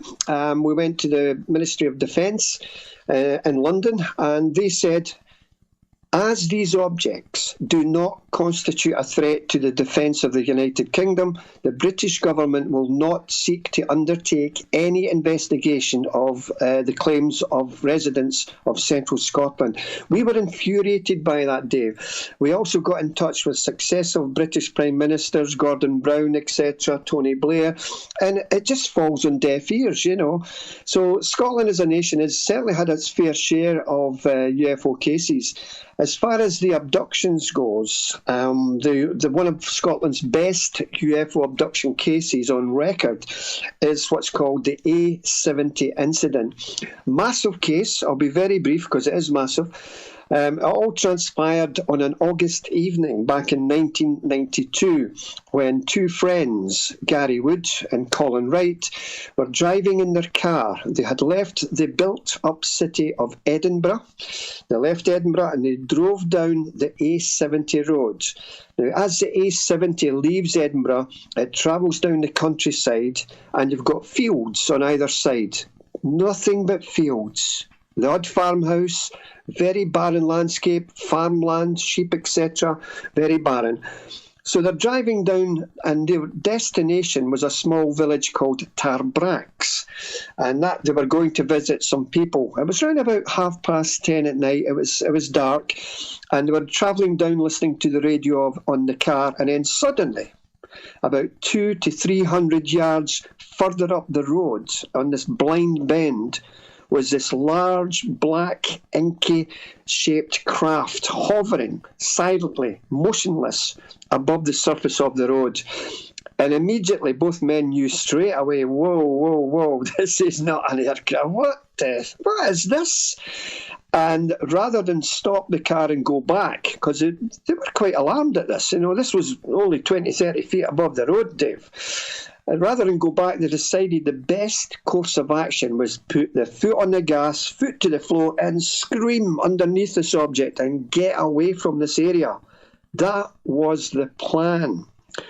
So as the car was directly underneath this hovering object, this object emitted like a silver shimmering curtain of light particles, descended from beneath this hovering craft and hit their car. And as soon as this effect hit the car, both men were enveloped in total and inky blackness. They couldn't see their hand in front of their face. They couldn't see each other. They couldn't see the dashboard of the car. They thought they were dead. Then seconds later, thankfully, they regained their sight. Gary was struggling with the steering wheel of the car, trying to keep the car on the road, or it could have crashed into a grass verge. Managed to control the car, and they just screamed away to their destination of Tarbrax. They knocked on the occupant's door, and the occupants who opened the door says, "Where have you been? You're an hour and a half late. You should have been here ages ago." And Gary says, "Malcolm," he said to me, he says, "Malcolm, the journey should only have taken about 30, 35 minutes, and we're an hour and a half late." So they proceeded to go into the occupant's house. They came away with this bizarre story of seeing this strange object in the night sky hovering above their car. And of course, there were a lot of laughter going on. And Gary was perplexed and Colin was perplexed. I said, no, this happened. Now that night, and subsequent nights thereafter, Dave, both men had strange dreams of these small grey beings coming into their dream world. They also found scars on their body, scars that previously were not there, scoop-like marks. We all go into the shower, we all know our bodies, and say, oh, what's this? They found these scars. Then Gary thought to himself, surely this cannot be one of these crazy UFO stories, can it? What if it is? Who do I go to? Do I go to my doctor? Do I go to the police? I don't know. So he decided his best course of action would be go to a library in Edinburgh, to the kind of paranormal UFO section.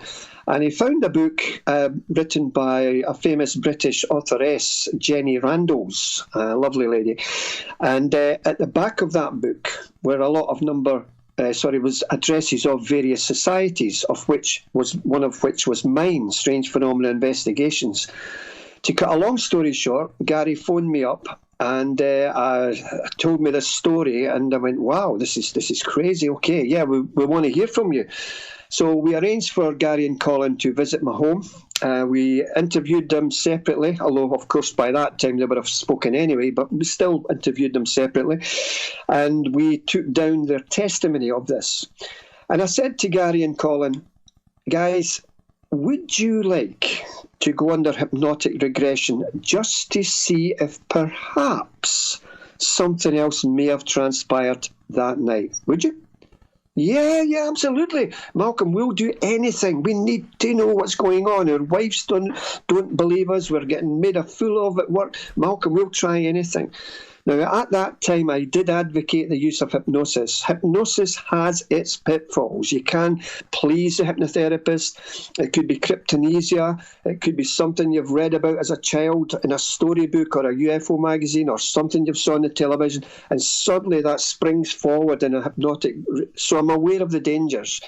But we'd felt it necessary to use hypnosis, Dave, because, let's be honest, the police use it. There's a famous case in England, a major robbery, and this lady saw the getaway car streaming away from a bank, and the police says, did you get the number plate?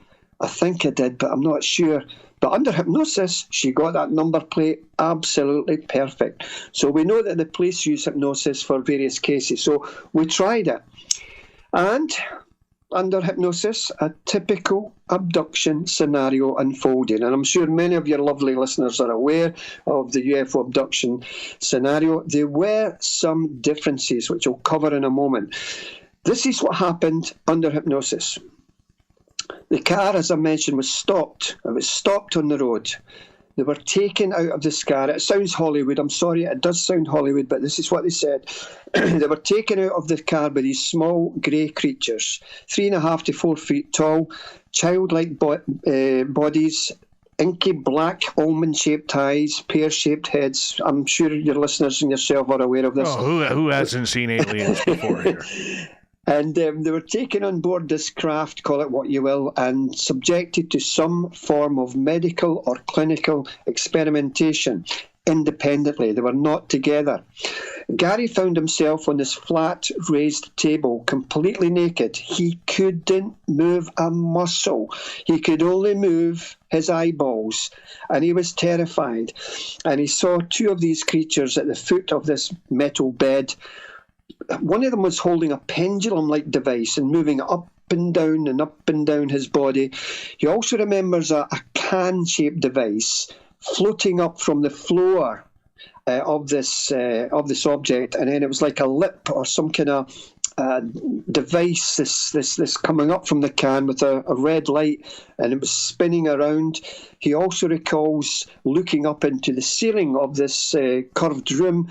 It's like a black oinks, kind of marbly shaped circular device, just slowly spinning and turning. On another occasion, he remembered, and this sounds bizarre, but this is what he said. He says, Malcolm, I don't know whether to tell you this. I said, Gary, You've got to tell me anything you recall. And he says, okay, I'll tell you.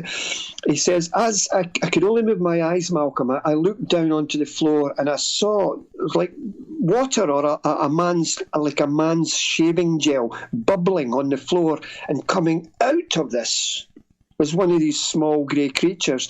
And he says it had strange ribs. I said, did you see ribs? Well, I'm not sure. He says it might, and he said an interesting thing here, Dave. He says it might be heavy folds of skin rather than ribs. And some of the differences from worldwide abduction cases were that some of these creatures had yellow, green, and blue lines under these black, inky almond-shaped eyes. Some of these creatures, apart from the pear-shaped head, had an indentation in their head. Now, Colin, on the other hand, his testimony, he was in a different room. He wasn't on a flat raised table. He was in a kind of curved chair, and he couldn't move. And this needle-like device came down from the ceiling and penetrated his eye. He was screaming. I was there at the hypnosis, Dave. And when this happened under hypnosis, he screamed, and he came out of hypnosis straight away and almost landed on me with fright, you know. And on another occasion, Colin remembers being encased in this it was like, if you can imagine a cigar tube, only about 6 or 7 feet tall, see-through. He found himself naked, strapped in this, and he could only move his eyes, and to the left and to the right and forward, he could see similar big perspex or glass tubes with other people naked inside them. There was also this swirling mist that was pervading all around these tube-like affairs, very mysterious. And then it started to frost up. He couldn't see it. It was like an instantaneous frost effect appeared in the glass, and he started to cry. He started to show his fear, and then it defrosted again, and he could see out of it. Probably one of the most unusual aspects, again, of this incredible case is going back to Gary. Gary's still lying on this flat table, and Gary says, Malcolm, something else has happened, but again, I don't know whether to tell you. Gary, what have I said? Tell me everything. Even the minutest detail can help the study of UFO abductions. Tell me, what is it? Well, when I was lying there on this table and I looked down onto the floor, I saw a naked female. She had this kind of shaggy permed hair, and she had her knees up to her chin with her arms folded around her knees. And she gently turned her head, and I could see tears running down her face. She clearly was traumatized herself. Now, the story it's such a big case. I'm only, as I say, mentioning briefly bits of this. We, with the British Broadcasting Corporation, the BBC, they conducted a lie detector test on Gary, and Gary passed with flying colours. Now, over the years, and this is getting back to a story you asked me earlier, do witnesses see things later on in life? Colin was out driving in his car on the outskirts of Edinburgh, and he had his 2 young sons in the back of the car, and then suddenly, bang, outside the car was enveloped in this beautiful white light, but he knew straight away it was something to do with these greys, and it just disappeared.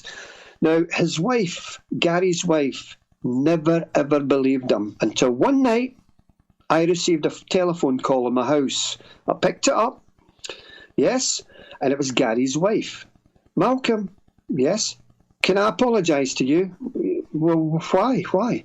And what she told me, Dave, was this. She says, Malcolm, I was in my bed next to Gary. Gary was sleeping, and I was reading a book in my bed. It's late at night. I closed the book. I put the book on the bedside table, I switched the bedside lamp off, and within 30 seconds, some small, cold, clammy hands grabbed my ankles and pulled me very, very forcibly down the bed, whereas my head was not on the pillow anymore. It was halfway down the bed, and I looked, and in this soft light, it was coming through the curtains. There was an outside street lamp, and the curtains, through the break in the curtains, there was sufficient light to see. She saw 2 grey creatures wobble through the wall, just like a rippling effect, and disappear. She said, Malcolm, I am so sorry. I believed you now. I believe him now. That just triggered an encounter. I don't know what the hell it was. Happened about 4 years ago to me, where I don't know if it was alien or not, but I had just started to get into that deep sleep. I turned my, every night I go to bed and I, play a game or something on my phone after the show, and I just started to, doze off, and all of a sudden I felt my ankle raise up in the air, like somebody was picking up my ankle, and I'm lying on my back and I feel this happening to my right foot. And I just kind of turned my head and I said, "Do you mind? I'm trying to sleep here." And my entire ankle goes right back down, like somebody is gently placing it back on the bed. So when I snickered there, it totally triggered that example of something that had happened to me. So with that happening, I mean, it's so nice, in a weird way, it's so nice to get that confirmation, from a loved one or someone close to the situation who is so skeptical that they're like, "I don't believe this." And all of a sudden they're like, "Malcolm, I'm on team Malcolm now. I'm on team weirdo." Yeah. Okay. So with this case, okay, and the fact that they got aliens, all right, did this continue on as we got about 3 minutes left? Not to my knowledge, other than the lights surrounding the car. Oh, actually, yes, it did. What I'm about to tell you and your lovely listeners may sound absolutely bizarre and incredible, but I've got to be honest. I've got to tell the truth. I've got to say it as it is, because it's all part of the UFO enigma. So what happened was that Gary awoke one night several months after the initial incident, and he saw one of these small grey creatures standing at the foot of his bed. Now, Gary thankfully, he wasn't immobilised. He just jumped out of bed and I know it sounds crazy, but he punched one of these little grey creatures and it somersaulted the length of the bedroom. And it looked so surprised, if black eyes can be surprised, it looked so surprised at being seen and being hit. It just melted away into nothingness. It just disappeared. Now, I can understand listeners, skeptical listeners, listening to this and saying, "What a load of rubbish," And, it does sound crazy. Of course it does. But that is why you, your listeners, and everybody involved in the subject love this subject so, so much, simply because it is so bizarre. And that's what makes it incredible. But we have to sort out the wheat from the chaff. We have to dissect what is true and what is not true. We haven't any, true proof that this encounter happened other than the witness testimony of this case, of cases in Canada, of America. Yes, again, photographs, marks in the body, etc., hypnosis. All this combined introduces to people like myself that we're dealing with something real and tangible. And like I said earlier in the show, I now believe that we're dealing with some form of alien abduction. Purpose? What could it be? Some people say it's an alien hybrid program. I know a number of females who have been re-abducted and shown this hideous, half-human, half-alien child, and telepathically it comes into the witness's mind, he belongs to you. He's part of you. Again, it sounds fanciful. If it is a genetic interbreeding, they're taking sperm and ova from males and females to repopulate a dying planet. Why? It's been going on now. The taking of genetic material has been going on for over 50, 60 years. Surely they have enough genetic material. Is it souls they're after? Is it they want to be like us to some degree? I don't have the answer, and anybody that claims they do have the answer must be a better man and woman than me. We can only speculate on answers. But therein lies the answer. Therein somewhere within the quagmire of all these UFO stories and abduction stories is indeed the true answer. It may be a genetic interbreeding program, but I don't accept and understand why it's still ongoing today. With less than 45 seconds to go here, you have to wonder, with so much strange happening around, we haven't even touched the paranormal yet. We've barely even delved into that, and I want to do that the next half hour with you that we have with you, Malcolm, because I bet you got some incredible stories. I've got so many stories. I could be here forever telling you. Well, I look forward to it, and hopefully some of them include some bagpipes, man, because I like a good bagpipe every now and again. So, by the way, if you have bagpipes with you, I know it's about 6 o'clock in the morning, 7 o'clock in the morning where you are. Okay, if you want to lay on the bagpipes the next half hour, I'm okay with that too. I don't think the neighbors will be. Oh, tell them you're doing it for your friends in North America. They'll understand. Promise. Malcolm, you hold on tight because we are going to go into break here, and 2 hours down, 1 hour to go here on Spaced Out Radio, where we have author and researcher Malcolm Robinson. You can find all of his books on Amazon, and I highly suggest you really get into some cool stories that we may or may not have heard of right here in North America. And we're going to get into some ghost stories with Malcolm next to kick off Hour 3 of Spaced Out Radio.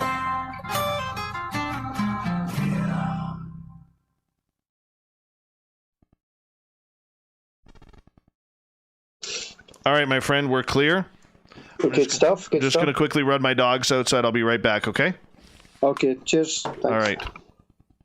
$5 a month, and follow Spaced Out Radio on Twitter at Spaced Out Radio. Our Instagram, Dave Scott SOR. Our Facebook page is Spaced Out Radio Show. Our archives are free at youtube.com/Spaced Out Radio. Come woo it up with Spaced Out Radio today. Bye! We are scouring the world for the most intriguing stories of your day.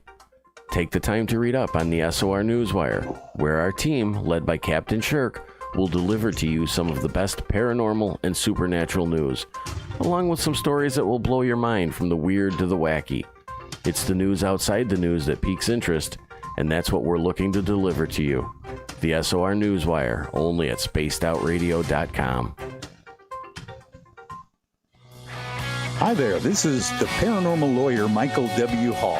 I'd like to invite you to listen in each Sunday night where we're going to open up your eyes to everything strange and paranormal. I will be hosting some great guests with topics that affect us all, such as UFOs, ghosts, and everything paranormal.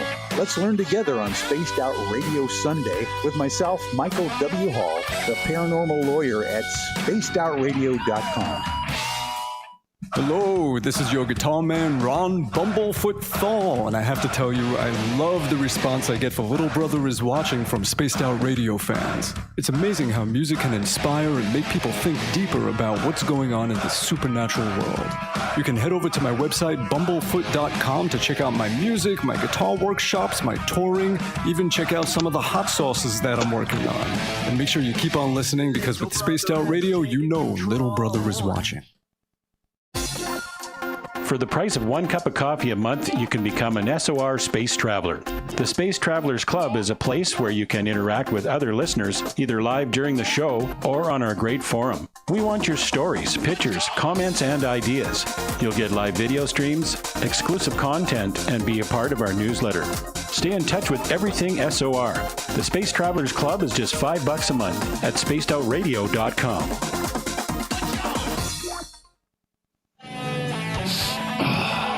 I'm feeling a little spicy tonight. What to do? Why not get Bumblefuck? 4 million Scoville units of pure hard rock. Bumblefoot hot sauces come in 3 flavors. The burning Bumble. Tone it down a bit with Bumblicious and throw the sauce on everything. Spicing up. Bumble me, baby. Bumblefoot hot sauce. Get it today at kajons.com. The SOR Vault is open for business, and we have some cool swag for you to pick up. All you have to do is head over to our website and click on the SOR Vault. You have a variety of cool logos to choose from, and put them on anything you want.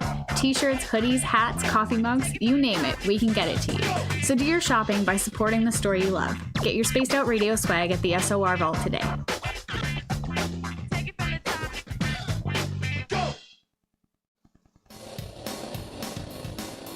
We all know on Spaced Out Radio we love a good beard and mustache, so why not take care of your facial hair with Mighty Moose Beard Oil? Made in Canada, we're taking care of beards and stashes around the world. We use 100% natural ingredients with our oils and balms to make your whiskers feel silky smooth. Use promo code SOR2019 at mightymoosebeard.com today.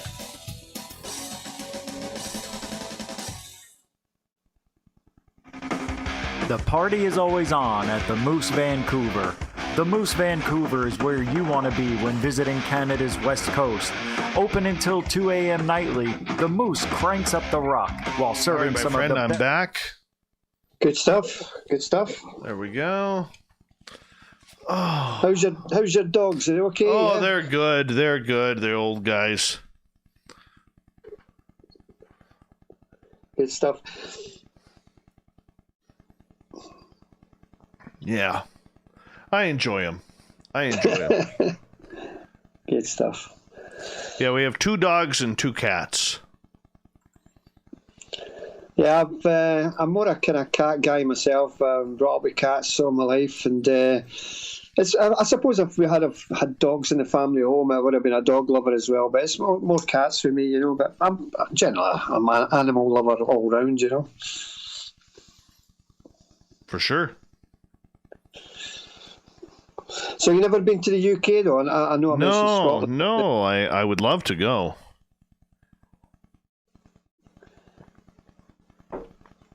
Do you manage to get to attend any conferences over there in North America? I usually attend a couple a year. I had one canceled this year due to COVID.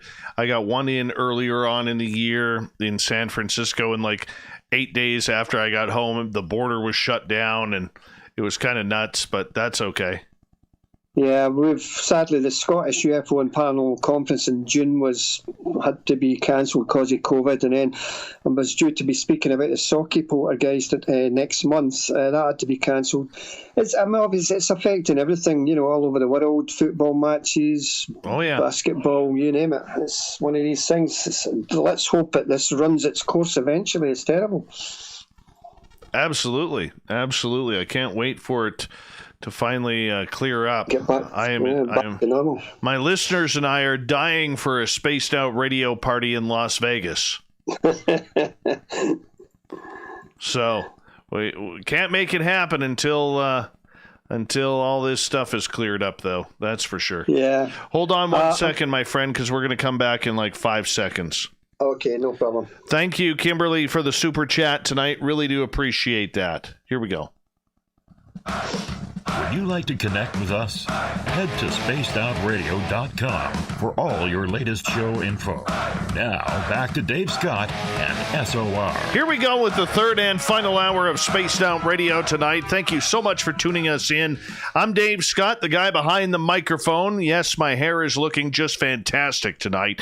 We want to welcome back everyone listening in on our terrestrial affiliates around North America and digitally on TalkStream Live and Revolution Radio. All of our archives are free by going to youtube.com/Spaced Out Radio. Do me the favor, hit that subscribe button. The Desert Clam has set the password for tonight in the SOR Space Travelers Club. I don't even know how to pronounce this one, Clam. Paralipomenon is your password, however you pronounce it. The Clam sets the password each and every night right here on Spaced Out Radio. Our website is spacedoutradio.com, where we have a plethora of features for you, including rocking out to Bumblefoot and reading up on Captain Shirk's SOR Newswire. Follow us on Twitter at Spaced Out Radio and on Instagram at Spaced Out Radio Show. For the final time tonight, we introduce our guest, Malcolm Robinson.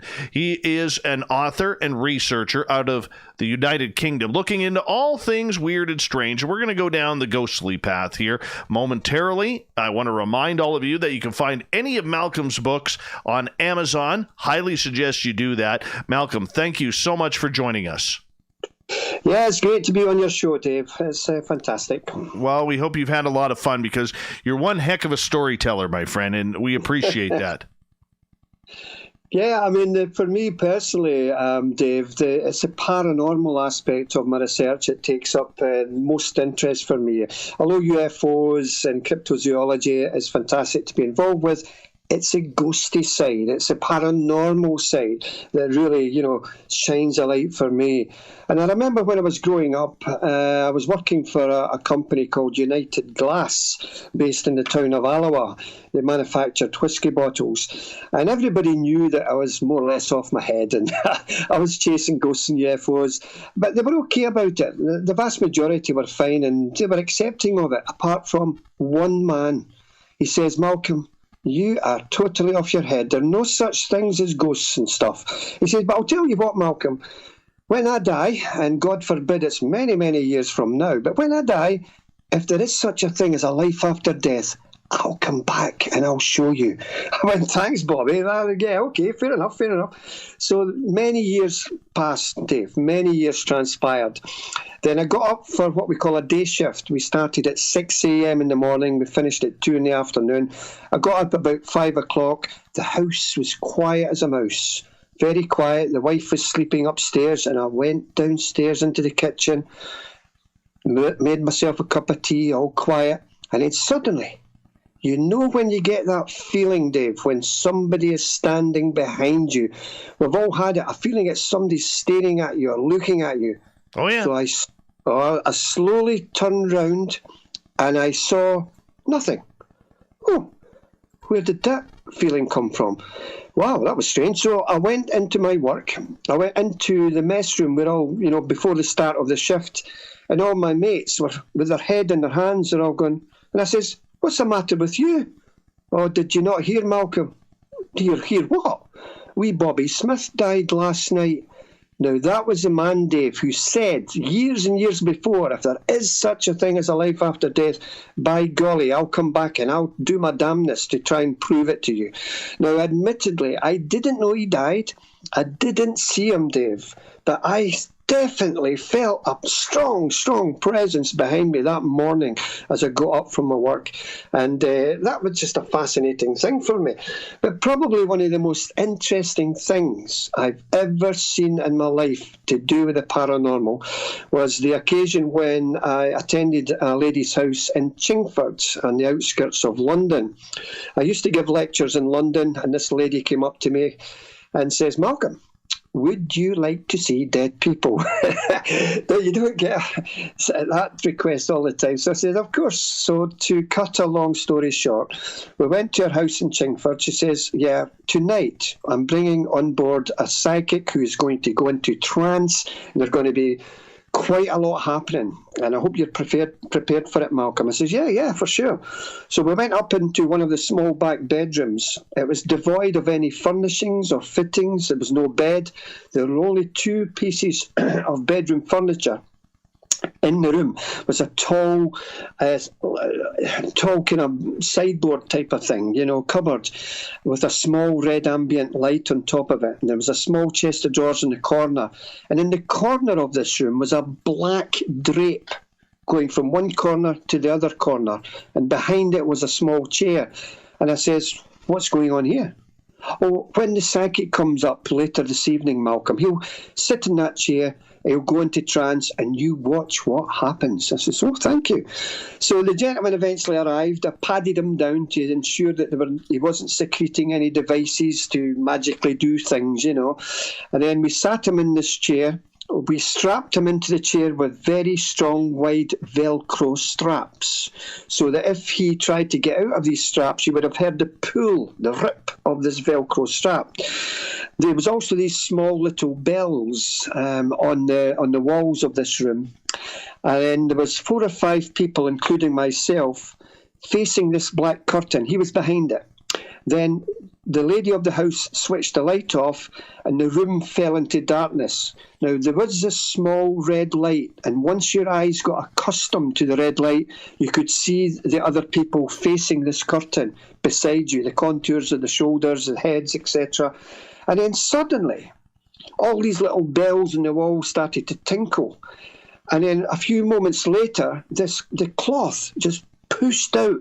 There was a strange face moulded into the very, very fabric of the cloth and came right out into part of the room. Now, it wasn't the man behind the curtain. He was still sitting firmly in his chair. Because the cloth had risen up, you could see his legs. And then this horrible face was moving around like that, and it just moved back and fell away again. And at this point, there was a small chest of drawers sitting next to this cloth.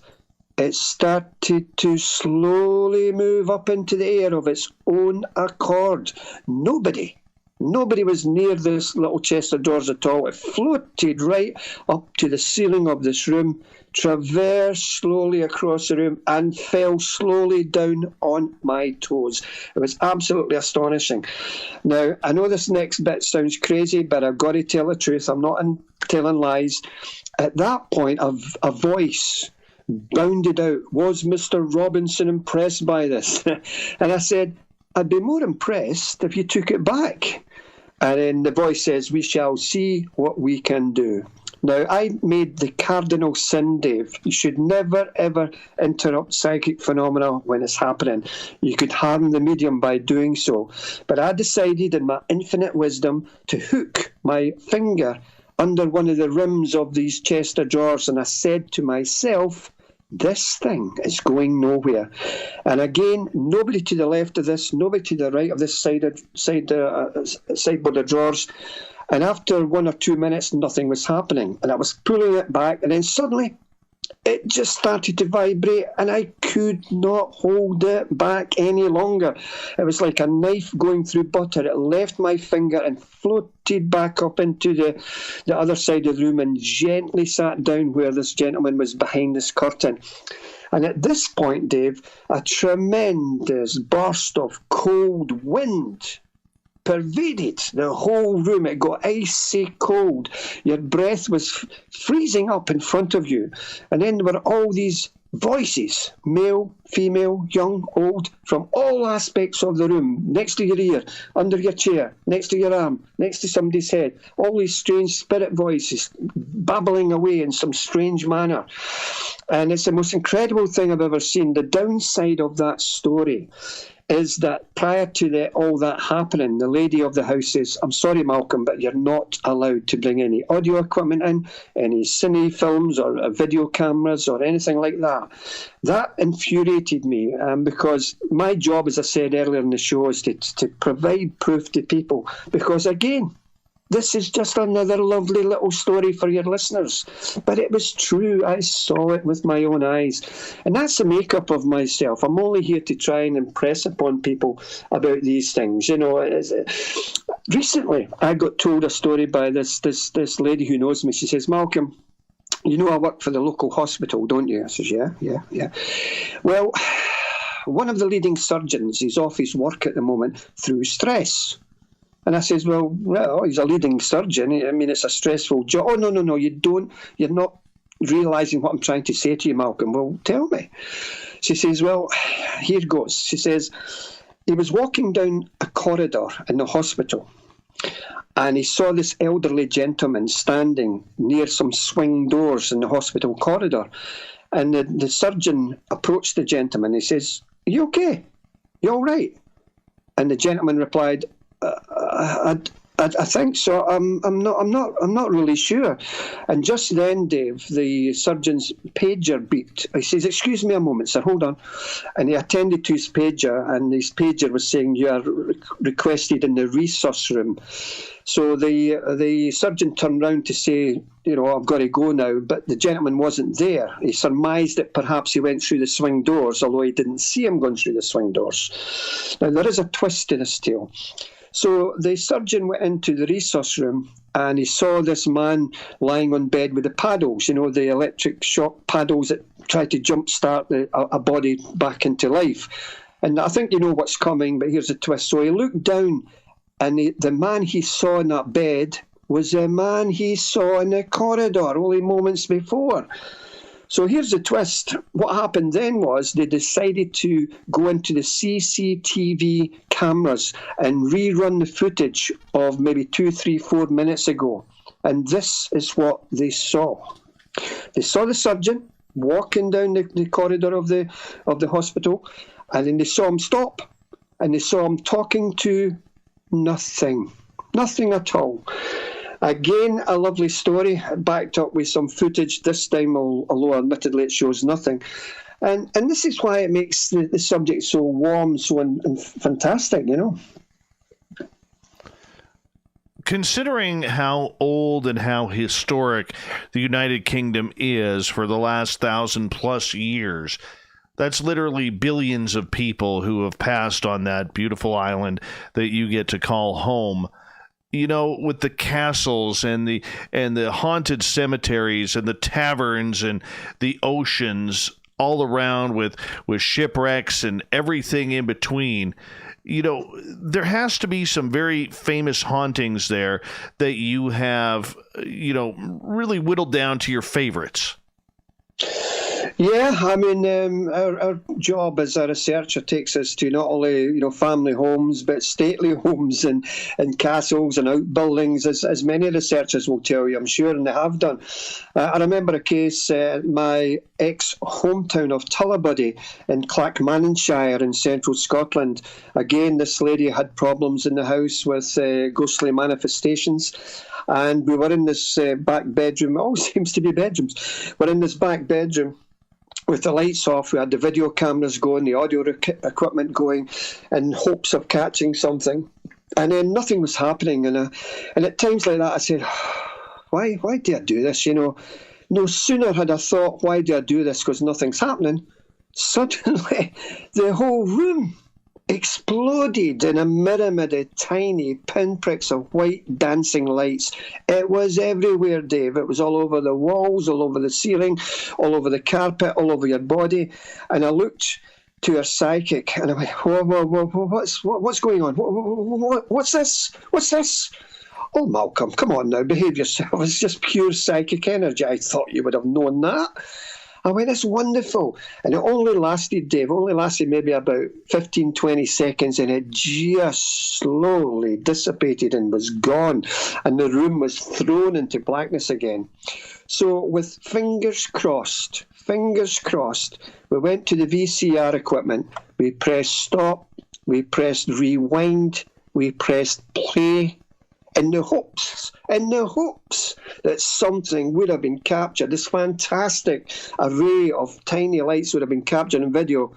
Pressed play, nothing at all. And again, that's so infuriating. And even if we had have captured that wonderful sparkling light effect, Dave, the skeptics of the world would, you've done that in computer, Malcolm. Good job, yeah. Good job, son. Good job.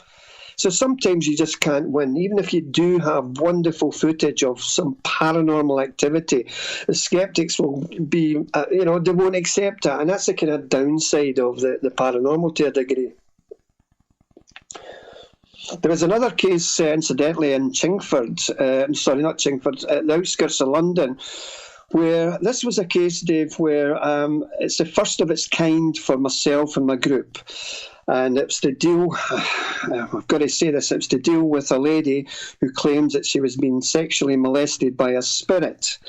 Now, it is a true phenomenon. Sadly, or thankfully, I should say, it's not a thing that happens a lot. But she was in a very, very distressed state. We had to ask all the relevant questions. Some questions we don't like to ask because it can upset the witness. A question such as, are you on any medication, my dear? Are you on any drugs or anything? Why do you ask that? And we have to ask these questions because sometimes drugs may make people see things, you know.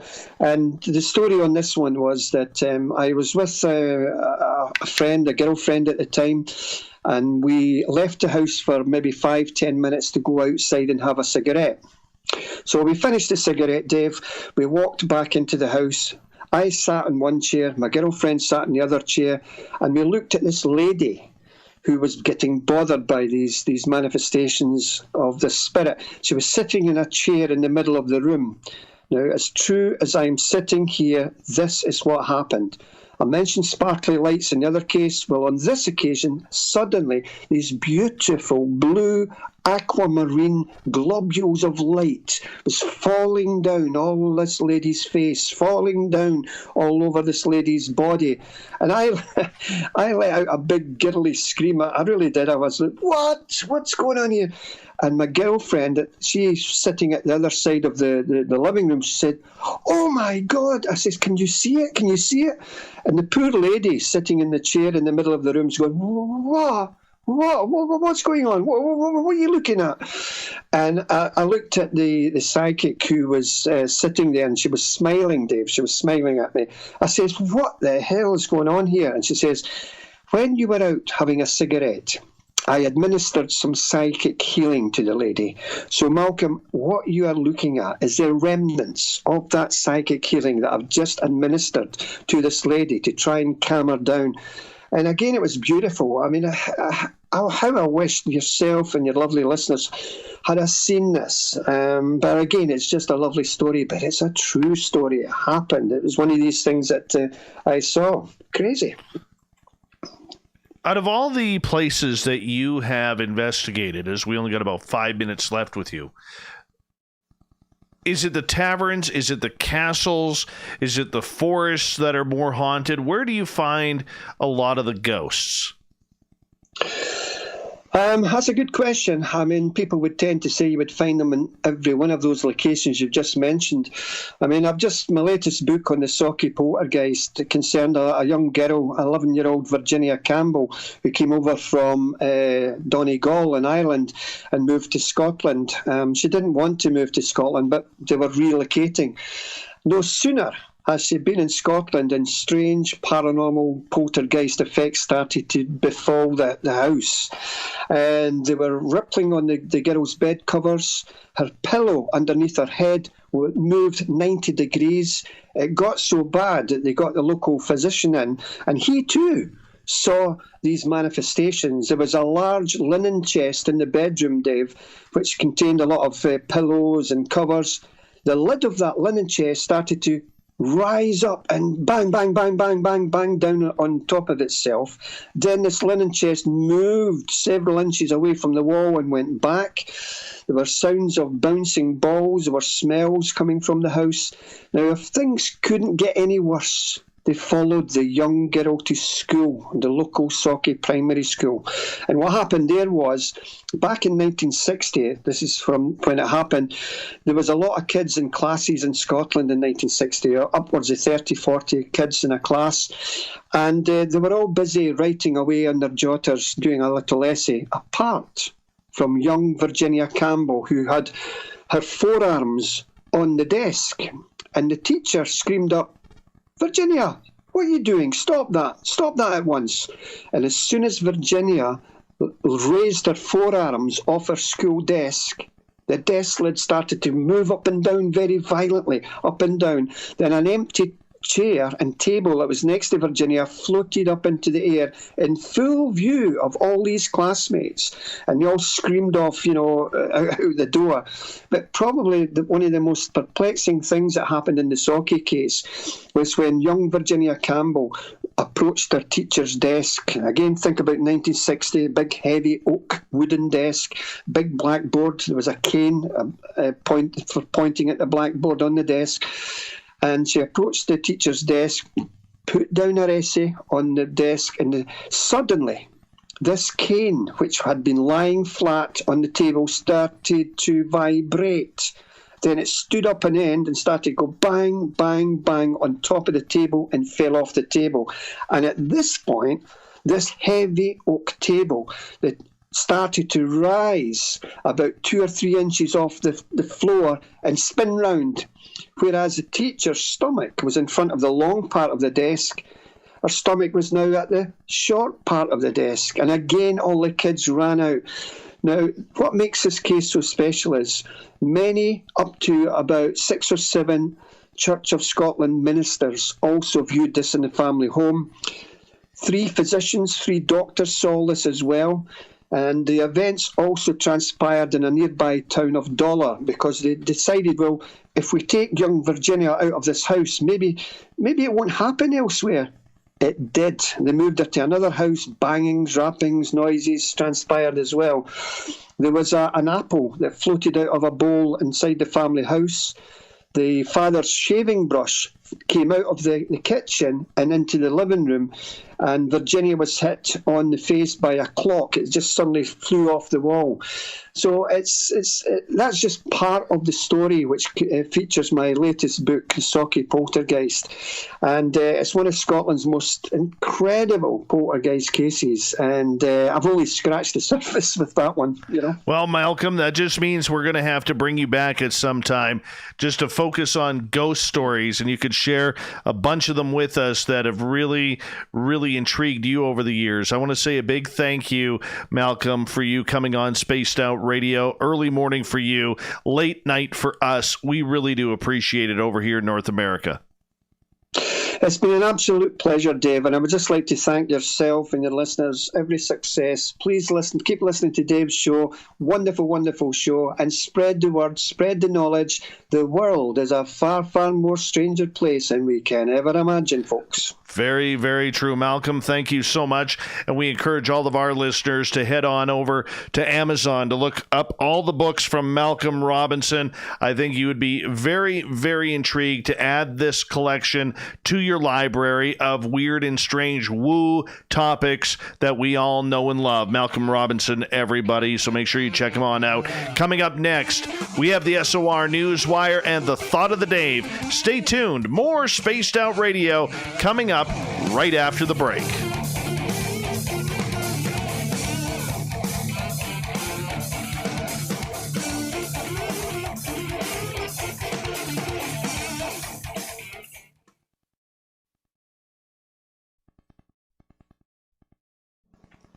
Great job, Malcolm. Great job. We'll give you a few claps. We'll give you a few claps for that. No, thanks very much. I just love the subject so much. Oh, yeah. And sometimes, you know, when I tell these true stories, I get so excited myself and carried away. But it's just great to share them with a different audience and bring some new stuff to people that may never have heard these stories before. When's your next book coming out? Well, I'm working on that just now, so probably not for a year or so. But we have to have you on way before then, though. Absolutely. And I mean, I can certainly put forward some of my colleagues, some British investigators. If you need some names for your show, I'm happy to do that, you know. I'll get Corey to reach out to you again. And we'd love to have them as much as we'd love to have the opportunity to speak with you again. You were absolutely phenomenal, and you paint a beautiful picture for the radio audience, my friend, and that is hard to do. Thank you very much, David. It's much appreciated, and more strength to your good self. You know, long may you continue, my friend. Thank you. I appreciate that. I'm going to let you go here because I got to prepare for the news. But you go have a wonderful day, and thank you for getting up early for all of us here in North America. Great stuff. Thanks very much, and I dare say we'll speak again in the very near future, Dave. Absolutely. Take care, my friend. Cheers now. All the best. Good night. Bye-bye. What a great guest. Holy cow. Corn's the booking guy? You nailed that. Nailed that one. Oh, yeah. You want to know what it's like to breathe out of my nose? Yeah, it doesn't work too well.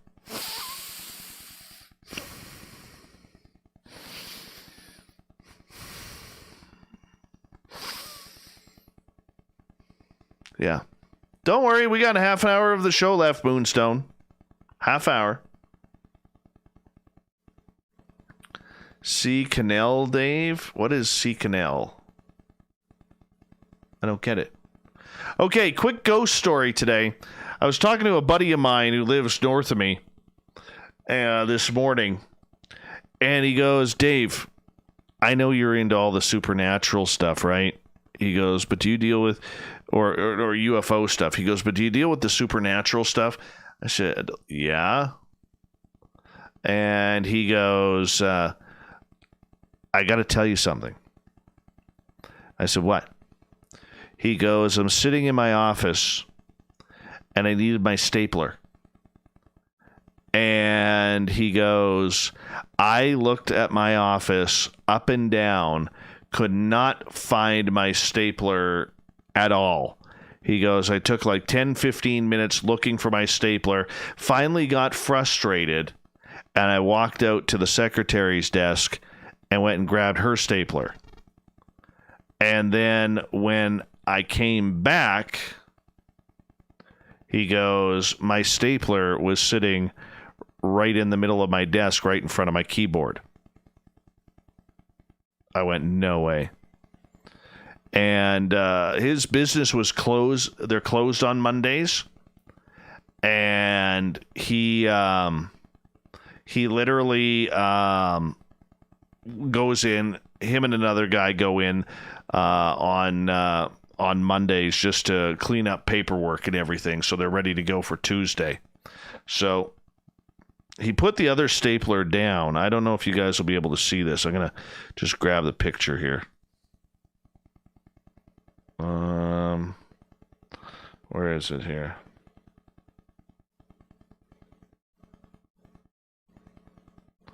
I don't know if you'll be able to see this or not. I'll try and get this nice and close. Hold on.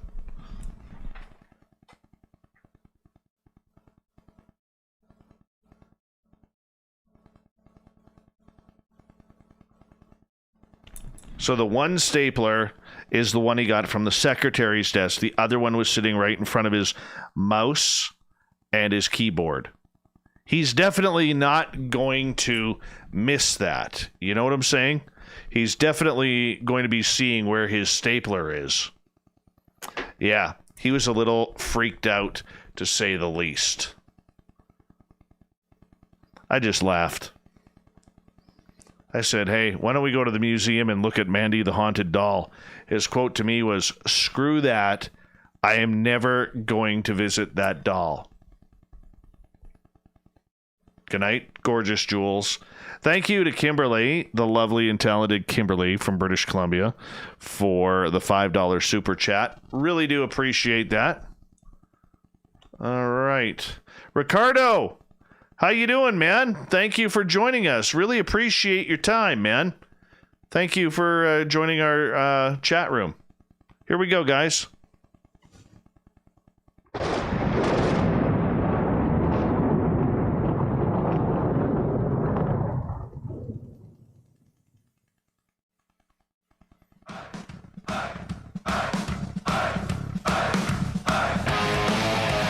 We've rounded third. We're heading for home tonight on Spaced Out Radio. I'm your host, Dave Scott, hanging out, chilling, talking some woo tonight from SOR headquarters, and we thank each and every one of you for joining us. I want to remind you that if you missed most of this show or others, check out our free archives by going to youtube.com/Spaced Out Radio. Do me the favor, hit that subscribe button. Our website is spacedoutradio.com, where we have a plethora of features for you, including rocking out to Bumblefoot and reading up on Captain Shirk's SOR Newswire. Follow us on Twitter at Spaced Out Radio and on Instagram at Spaced Out Radio Show. Speaking of the news, let's get to it, shall we?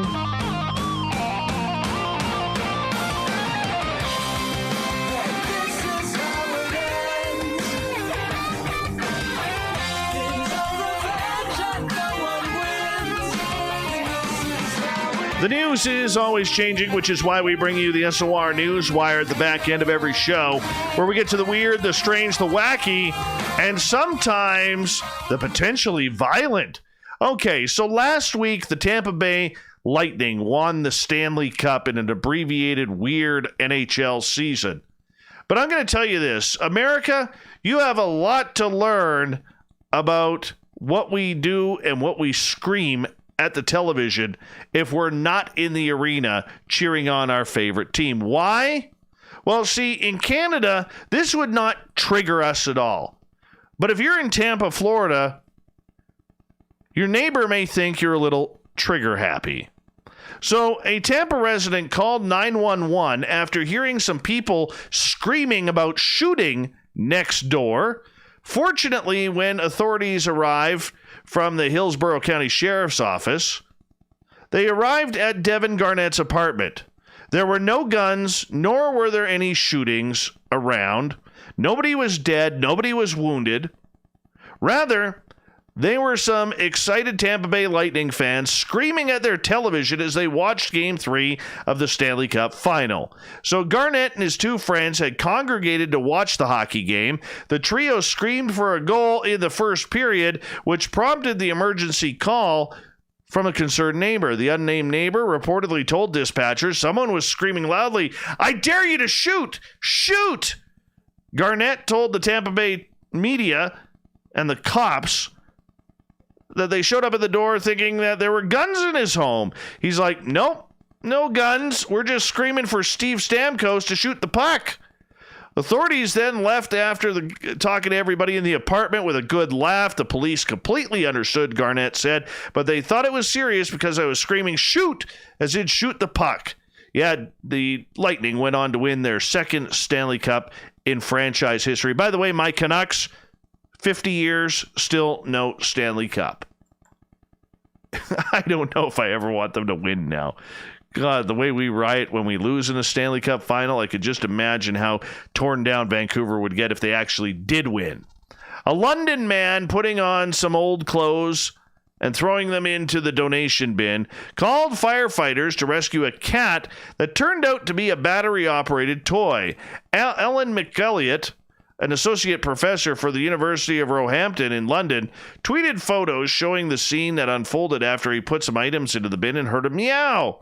Police and firefighters responded to the scene and agreed that there seemed to be sounds of a trapped cat, possibly two cats, inside the container. One of the police officers suggested we drop food in there in case the cats had been there for a few days and were hungry. He says, "So I went to Sainsbury and I had my car nearby and we went and bought some cat food." The fire brigade eventually turned up and used their heavy tools to open the bin. Once it was open, there was no sign of a cat. Nope. Firefighters looked around and found some pieces of clothing moving around, and they picked up one of them battery-operated toy cats. Yeah, the battery-operated stuffed toy, a fur-real friend's cat, made a very convincing meow, McElliott said. It was activated by touch, so after I dropped an old pair of shoes, it activated and started making noises. McElliott said the firefighters and police officers all had a good laugh at the outcome, which turned out to be the best of the worlds. The two community officers, 3 police officers, and 2 firefighters started laughing. I went red-faced and apologized. We all then left as quickly as possible. Have you guys seen how bright that Mars has been lately? I mean, I went out and looked at the stars last night. We had Jupiter, Saturn in a straight line. Then you got Mars coming up, and Mars has been huge lately. Huge!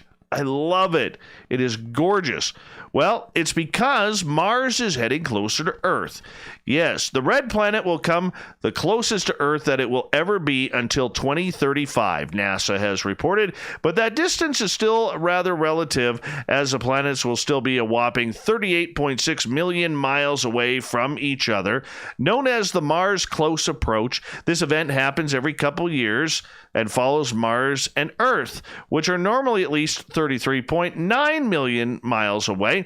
As they come closer to and farther away from each other in their elliptical orbits and around the sun, according to the space agency, when Mars, Earth, and the sun become aligned, the red planet will be visible for much of the night in the southern sky and is at its highest point at about midnight.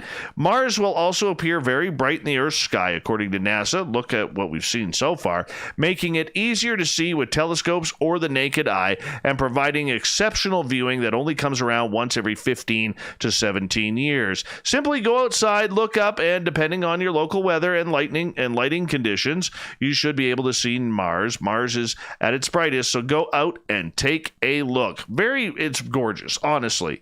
You know what? If you get an opportunity, even just go out and stare at the stars for a little bit. You know, it's so relaxing. It's something that I try and do, and I can't say enough. It is just beautiful to watch. Count some satellites while you're there, too. The final possible legal challenge to Led Zeppelin's ownership of Stairway to Heaven has been defeated. The band was sued for copyright in 2014 over claims that they had stolen the song's opening riff from Taurus by a U.S. band called Spirit. Led Zeppelin won the case in 2016, but it was revived on appeal in 2018. A court of appeals upheld the original verdict earlier this year. Now the U.S. Supreme Court has declined to hear the case, definitively ending it. Stairway to Heaven regularly appears on lists of the greatest rock songs ever written, and this case has been one of music industry's most closely watched disputes. Millions of dollars were potentially at stake, with the song estimated to have earned around $3.4 million in a 5-year period that was at issue during the trial. The copyright dispute was originally lodged by journalist Michael Skidmore in 2014 on behalf of the estate of Randy Wolf, the late frontman of Spirit. Lawyers for Wolf's estate argued that Led Zeppelin became familiar with Spirit's song after the two bands played on the same bill at a club in Birmingham in 1970, a year before Stairway to Heaven was released. In the original trial, Spirit's bassist Mark Andes testified that he met Led Zeppelin singer Robert Plant at the show and played snooker with him afterwards. Plant insisted he had no memory of the night, partially attributing his lack of memory to a bad car crash on his way home. Both he and his wife suffered head injuries in the accident, he told the court, after the windscreen of his Jaguar was left buried in his face. Guitarist Jimmy Page testified that he had been unaware of Spirit's song until people started posting online comparisons in the early 2010s. I knew I had never heard that before, he said. It was totally alien to me. The jury rejected Page and Plant's argument that they would have not been familiar with Taurus, saying that they had access to it. However, they found evidence from musicologists more convincing. Experts who testified said that the descending musical pattern shared by both songs has been a common musical device for centuries. One example cited Chim Chim Cheree from the 1964 Disney musical Mary Poppins. The jury, which concluded the two songs were not intrinsically similar, were not allowed to listen to Taurus during the trial. This and other alleged errors led to an appeal. But in March, the 9th U.S. Circuit Court of Appeals in San Francisco upheld the original verdict, saying the errors did not warrant a new trial. John McAfee, the antivirus software magnate and former Libertarian presidential candidate, has been indicted for tax evasion. McAfee allegedly failed to file his taxes for 4 years despite earning millions in income between 2014 and 2018 for promoting cryptocurrencies, consulting work, speaking engagements, and selling the rights to his life story for a documentary. The indictment alleges that McAfee evaded taxes by having his income paid into bank accounts and cryptocurrency accounts in the name of others, while also using the names of others to conceal ownership of property and assets, including a yacht. The amount McAfee owes was not specified in the indictment. The June 15, 2020 indictment was unsealed following McAfee's arrest in Spain, where he is pending extradition, prosecutors said. According to an attachment to the indictment, if convicted, McAfee faces a maximum of 5 years in prison on each count of tax evasion and a maximum of 1 year for each count of willful failure to file a tax return. McAfee also faces a period of supervised release, restitution, and over $350,000 in monetary penalties, according to the indictment. Ah, poor John. Poor John. Yeah. A rare 102-carat white diamond has been sold at auction for $15.7 million in what experts say is a bargain. The gemstone went to an unnamed telephone bidder. The auction was held online by Sotheby's in Hong Kong due to the pandemic. The diamond was taken from a 271-carat stone, which was discovered at a Canadian mine in 2018. Only 7 other diamonds larger than 100 carats and of the same quality have gone under the hammer. The stone did not have a reserve price, a minimum price that the seller is willing to accept for an item. It is the first time in history that a diamond diamond as sold at auction this way. Sotheby's described the diamond as flawless and said it was difficult to overstate its rarity and beauty. Tobias Cormand, managing director of the online jeweler 77 Diamonds, said the buyer had bagged a bargain. He said that by not having a reserve price, the seller made a brave decision that has come back to bite him. In 2017, a necklace featuring a 163-carat diamond fetched $33.7 million at a Christie's event in Geneva. The diamond, taken from a 404-carat stone in Angola, is said to be the largest diamond ever presented at auction. The buyer's identity was not revealed. The same year, a rare pink diamond weighing just under 19 carats fetched 50.3 million Swiss francs at an auction, a record price per carat. The price at around 2.6 million per carat marked a world record for a pink diamond, according to the Europe head of auctions house at Christie's. That is just crazy. Crazy. Moving on. All right. You know I have a fear of sharks, and this one, it still scares me, but it's kind of cute. The first ever albino shark was captured off the coast of Britain near the Isle of Wight, British reports have said. Jason Gillespie was deep-sea fishing in the area when he spotted the remarkable 3-foot taupe shark.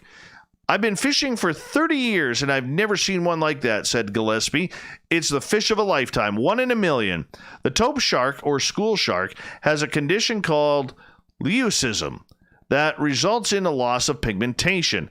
Leucism occurs when some or all pigment cells fail to develop during differentiation. So part of all of the animal's body surface lacks cells capable of making pigment. Gillespie explained that he had heard of all white sharks before, but he had never seen one in person. I heard one person from Wales who caught one years ago, but it was much smaller, about 6 pounds.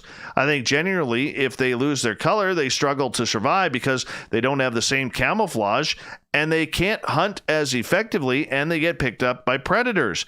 With taupe, they are a protected species, so we unhooked them in the water, but the minute we saw this one, I shouted to my mate, grab the net. I knew I needed to get some photos of it, so we pulled her on board, took pictures, and then immediately got her back. After taking photographs of the shark for what he said was less than a minute, they eventually got the shark back in the ocean. According to marinebio.org, taupe sharks, which were first discovered in 1758, are harmless to humans, often found near continental shelves. They are widely distributed on the planet and found in areas such as the western and eastern Atlantic, southern Baja California, and the Gulf of California in Mexico, and more. Taupe sharks can live up to 55 years and are hunted for a variety of reasons, including their meat, liver, oil, and fins. They are listed on the critically endangered species list. Well, good for that one. All right.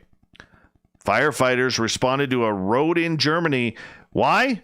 They had to rescue a rat that was so fat it became stuck in a narrow hole in a manhole cover.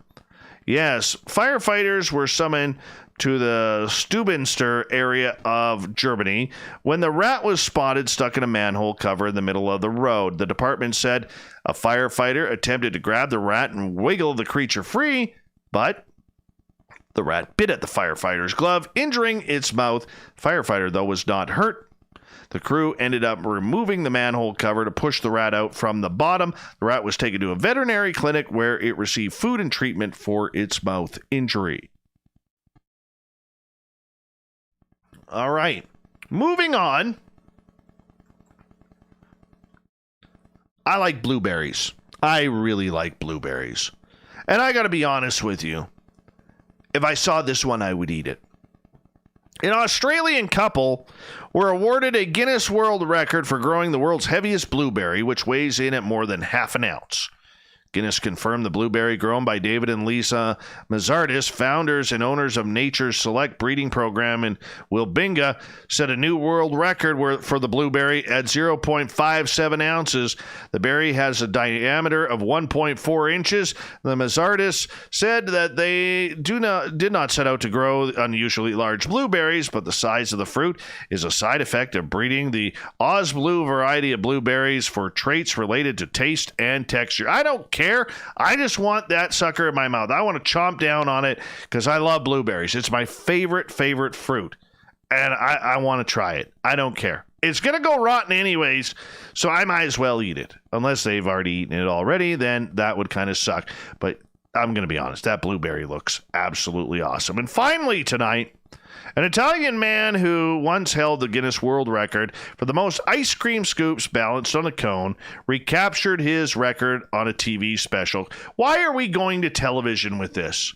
Honestly. And what a waste of ice cream. Guinness said Dimitri Panisiera originally captured the record in 2013 when he balanced 85 scoops of ice cream on a single cone. The record was captured by Ashrita Furman, who upped the ante with 123 scoops. Panisiera recaptured it, though. He wasn't going to be outdone. He's like, I could put 2 more scoops on. All right, so he did so. And Guinness clapped. People clapped. And they all ate ice cream afterwards. It was served by the spoonful to the special studios audience. Who cares? Who cares? You know, it didn't even look like appetizing ice cream. I'll be honest with you. I'm an ice cream fan.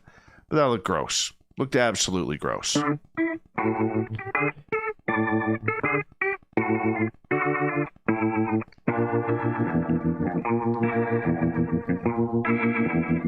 Thought of the Dave happens every night at this time, where we ask a question on our Facebook and Twitter pages, then read your responses on the air. Why?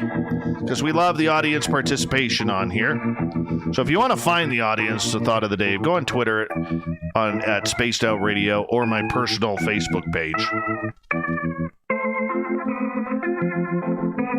Today's Thought of the Dave is as follows. How do you deal with cranky people? Why do I ask this? I had some cranky people in my office earlier today. Cranky people. Their snark and sarcasm wasn't even good. I actually told them don't even bother. It's not healthy snark and sarcasm. You can't be that way. It's terrible. They didn't like that. They started to raise their voice. And I just went, not in Dave's office. Take that elsewhere. Nope. Calm down the situation. Blood was boiling there for a little bit. But anyways, I wanted to ask you all of this because I was kind of grumpy about this.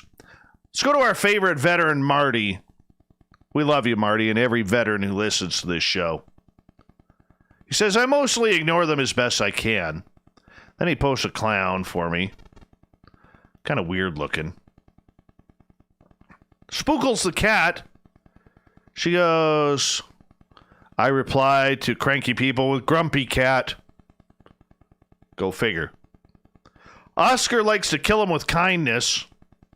Shanna says, when it's Monday, suck it up until I get some relief. Then she posts a gif of somebody literally grabbing a cork in a bottle of wine with her teeth and then just starts guzzling. Ian, pacify them by making them listen to the calming voice of Dave on SOR. That's romantic, actually. Lone Wolf, not the best option, but kick him in the nards. Jules, mostly, and I know this will be a shocking surprise, I giggle. Of course you do. Krista, depends. Am I at work, or is this on my free time? Kira, simply reply, I am sorry you are having a bad day, but please don't give it to me. Or walk away. Maria, I don't anymore. If I can walk away and keep my sanity, I'll do it. Bobby Squared, make fun of them. Trigger them until they explode. I like that one. Carrie, compassion or avoid. Greg, I just turned the crank off. Steve, give them something cold to drink. It brings down the body temperatures and the anger will subside. Tim, he's using pointy sticks. Little Marky Spender, I don't call you Dave. Thanks, buddy. Aussie Rob, give him a Snickers bar. Little Richie G, probably with the final word tonight. I would say, hey, Dave, we need to talk. Oh, thanks, Rich. Thanks for being that shoulder for me. Hey, we'll do the Thought of the Dave on Facebook and Twitter again tomorrow. And we say thank you to Captain Shirk for having us. A one heck of a good newscast, which can be found on our website at spacedoutradio.com. And to Malcolm Robinson for being just a phenomenal guest with UFO and ghost stories out of the UK. We got Mr. Ron Bumblefoot Thal rocking in the background with Little Brother is Watching.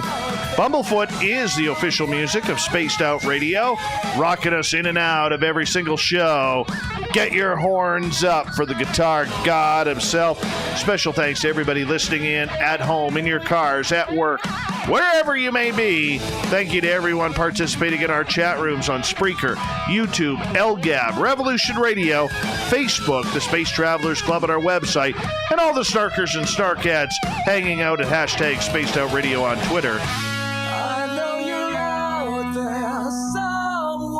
Remember, this show is copyright by Spaced Out Radio and SOR Media Ventures Limited. Thank you so much for choosing to share your evening with us, because together, my friends, we're watching. We own the night. Mr. Bumblefoot, we need a favor. We need you to take us home.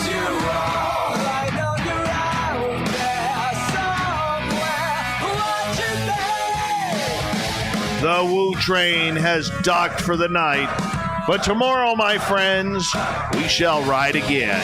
Your seats are always available. Your tickets never expire. And if you want to bring a friend, we got room for them too. Good night.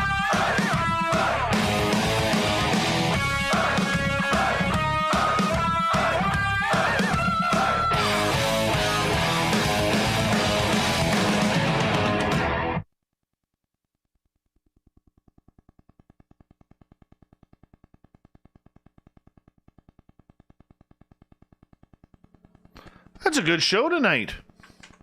Very good show tonight. Let's go over here.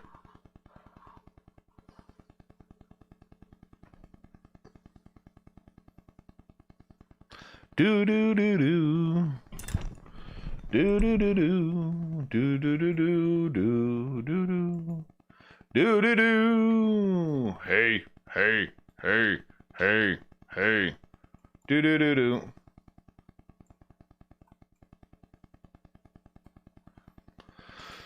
All right, let's quickly do this. 10 Alpha Malcolm. Be right with you guys.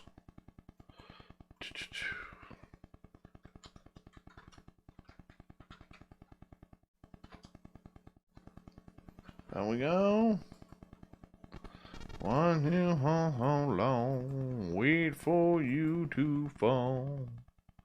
We'll expose you all, I know you're out there, somewhere watching me. Alright, let's go here. Alright, we're going to download this. I will be right back. You stay tuned, people. You stay tuned.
All right, let's download this big boy.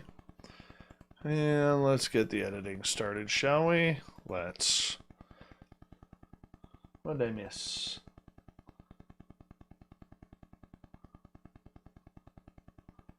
Mere person, why are you blizzy right now?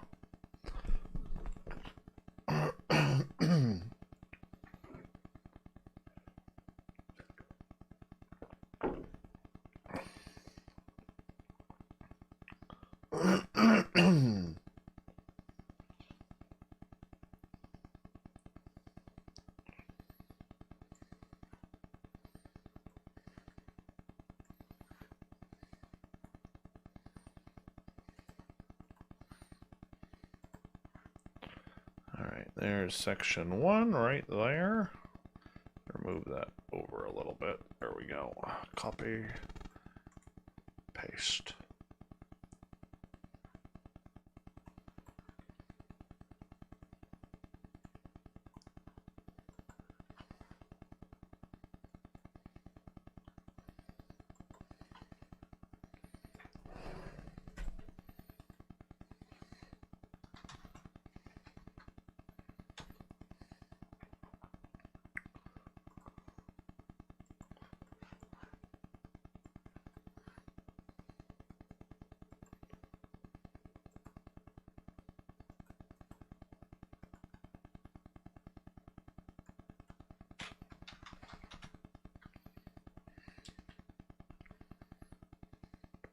One down, 5 to go.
and my friend, because we're going to come back in like 5 seconds.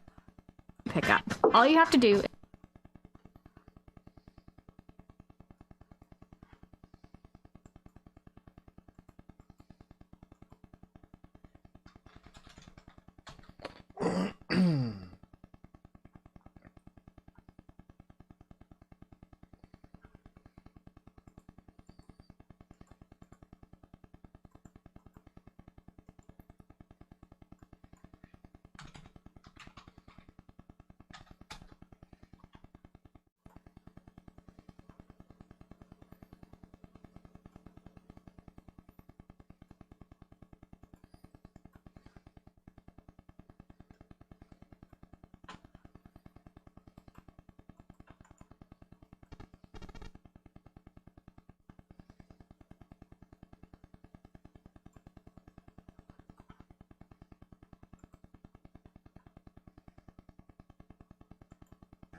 All right, edit's done. I'm just gonna switch them over to a MP3 format.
Oh, I didn't number 2 do that.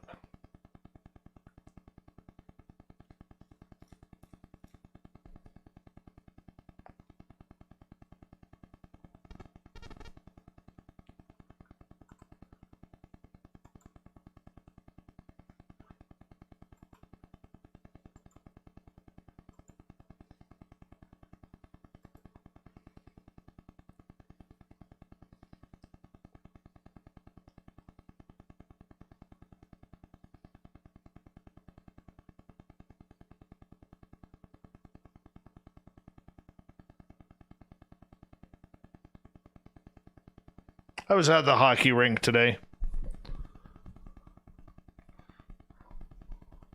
Okay, so why didn't those ones work?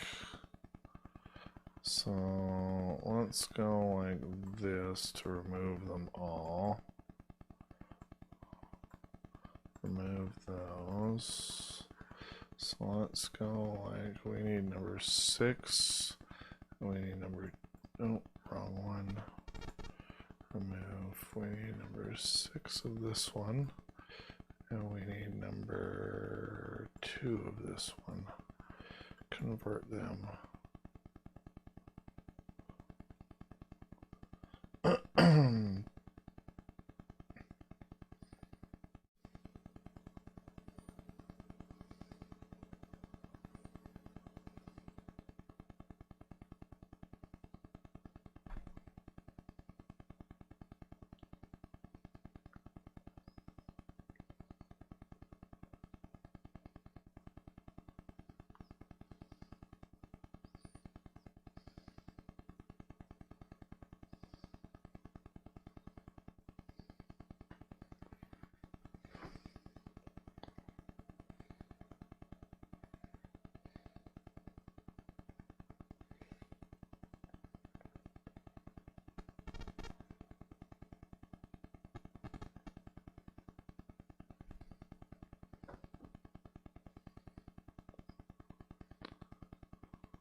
If I go like that, are they all in there? They don't look like they've been converted. What the Sam Hill is going on here? Remove. We're going to do this all over again. Alright, let's do this all over again. Do these ones. Do this one. Do this one. Do this one. Do this one. Convert.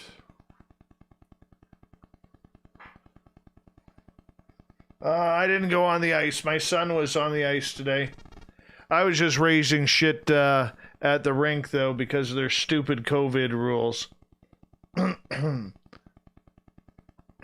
was ridiculous.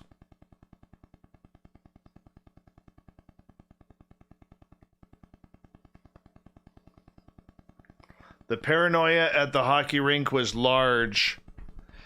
And then the stupidity of after my kid got off the ice was idiotic.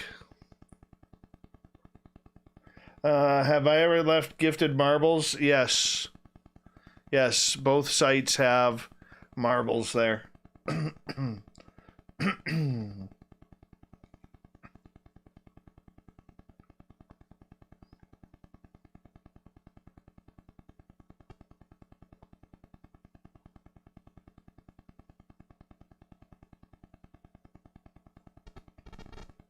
Yes, Geraldine Orozco. Tomorrow.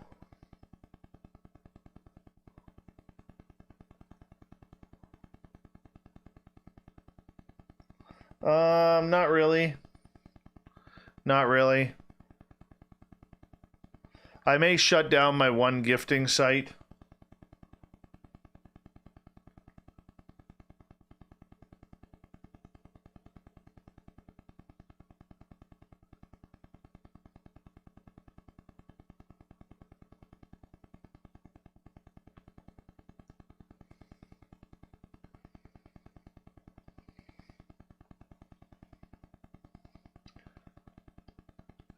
No, he's not at that stage yet. They're not in game form yet. Next year he gets more into the games.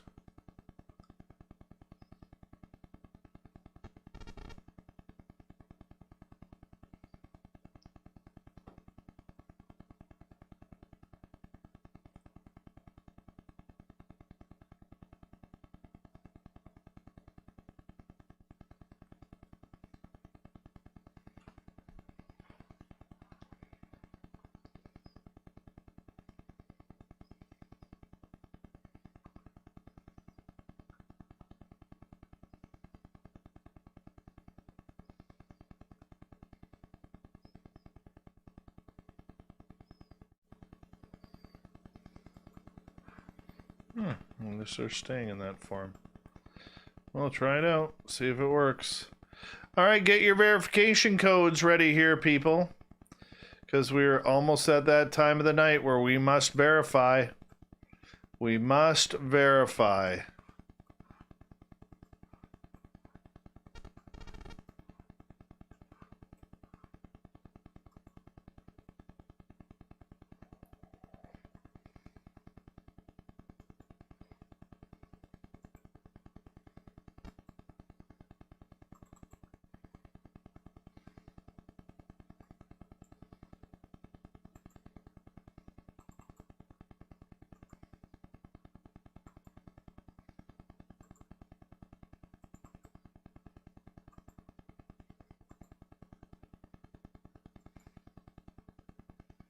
All right. Your verification code for tonight is 724-643.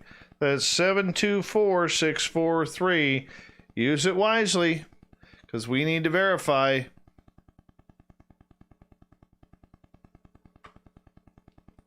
Hey, little Cam. No, I haven't left the plastic animals yet. I have to go get some.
That's definitely an MP3 form.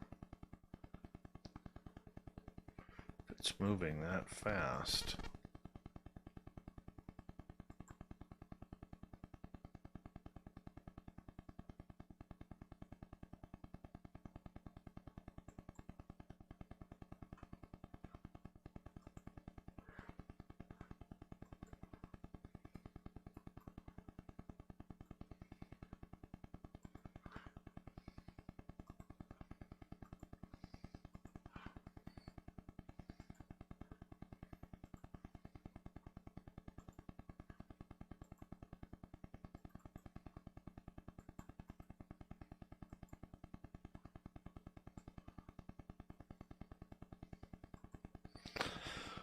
Alright, now I can see with what you're doing.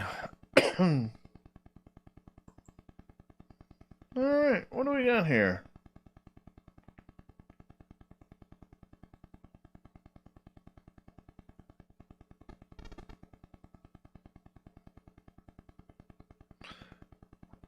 Corey, give us a mustache update if you don't mind. We'd like a mustache update.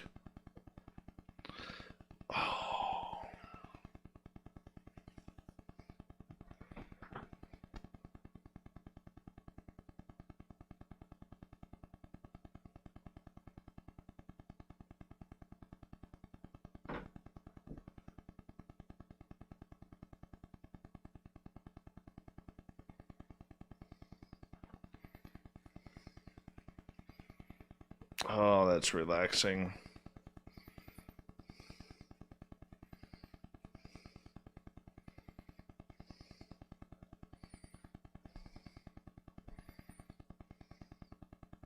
I got a big head. I think it's a beard that makes me... I know, I got a large melon. I do.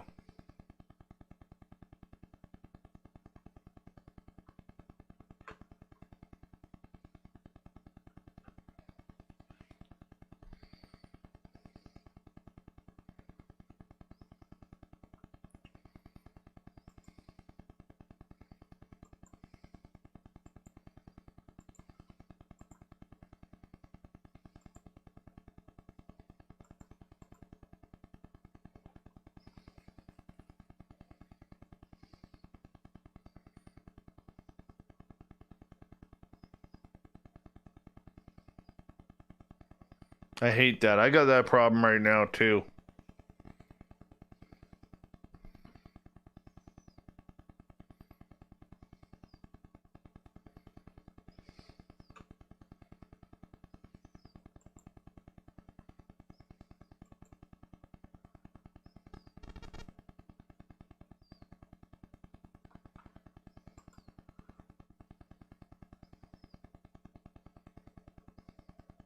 It's a big head, Fapster.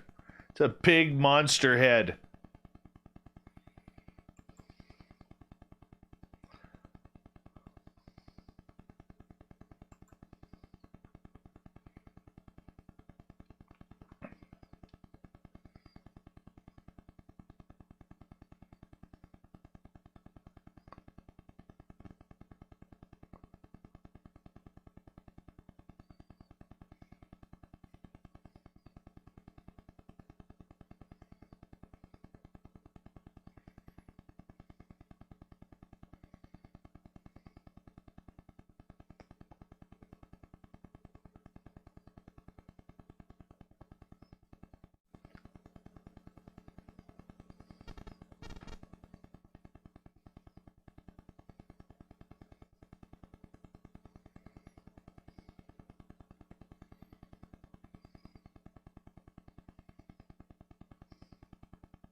Torrance, I want to give you props, man, and just say that Malcolm was a fantastic guest, man. Fantastic guest.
Well, everyone, it's that time of night where it's time to say goodbye.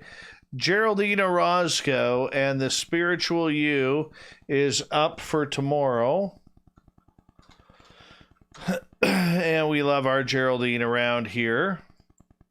She is amazing. Not only is she gorgeous, but she is just one of the most amazing people I've ever met.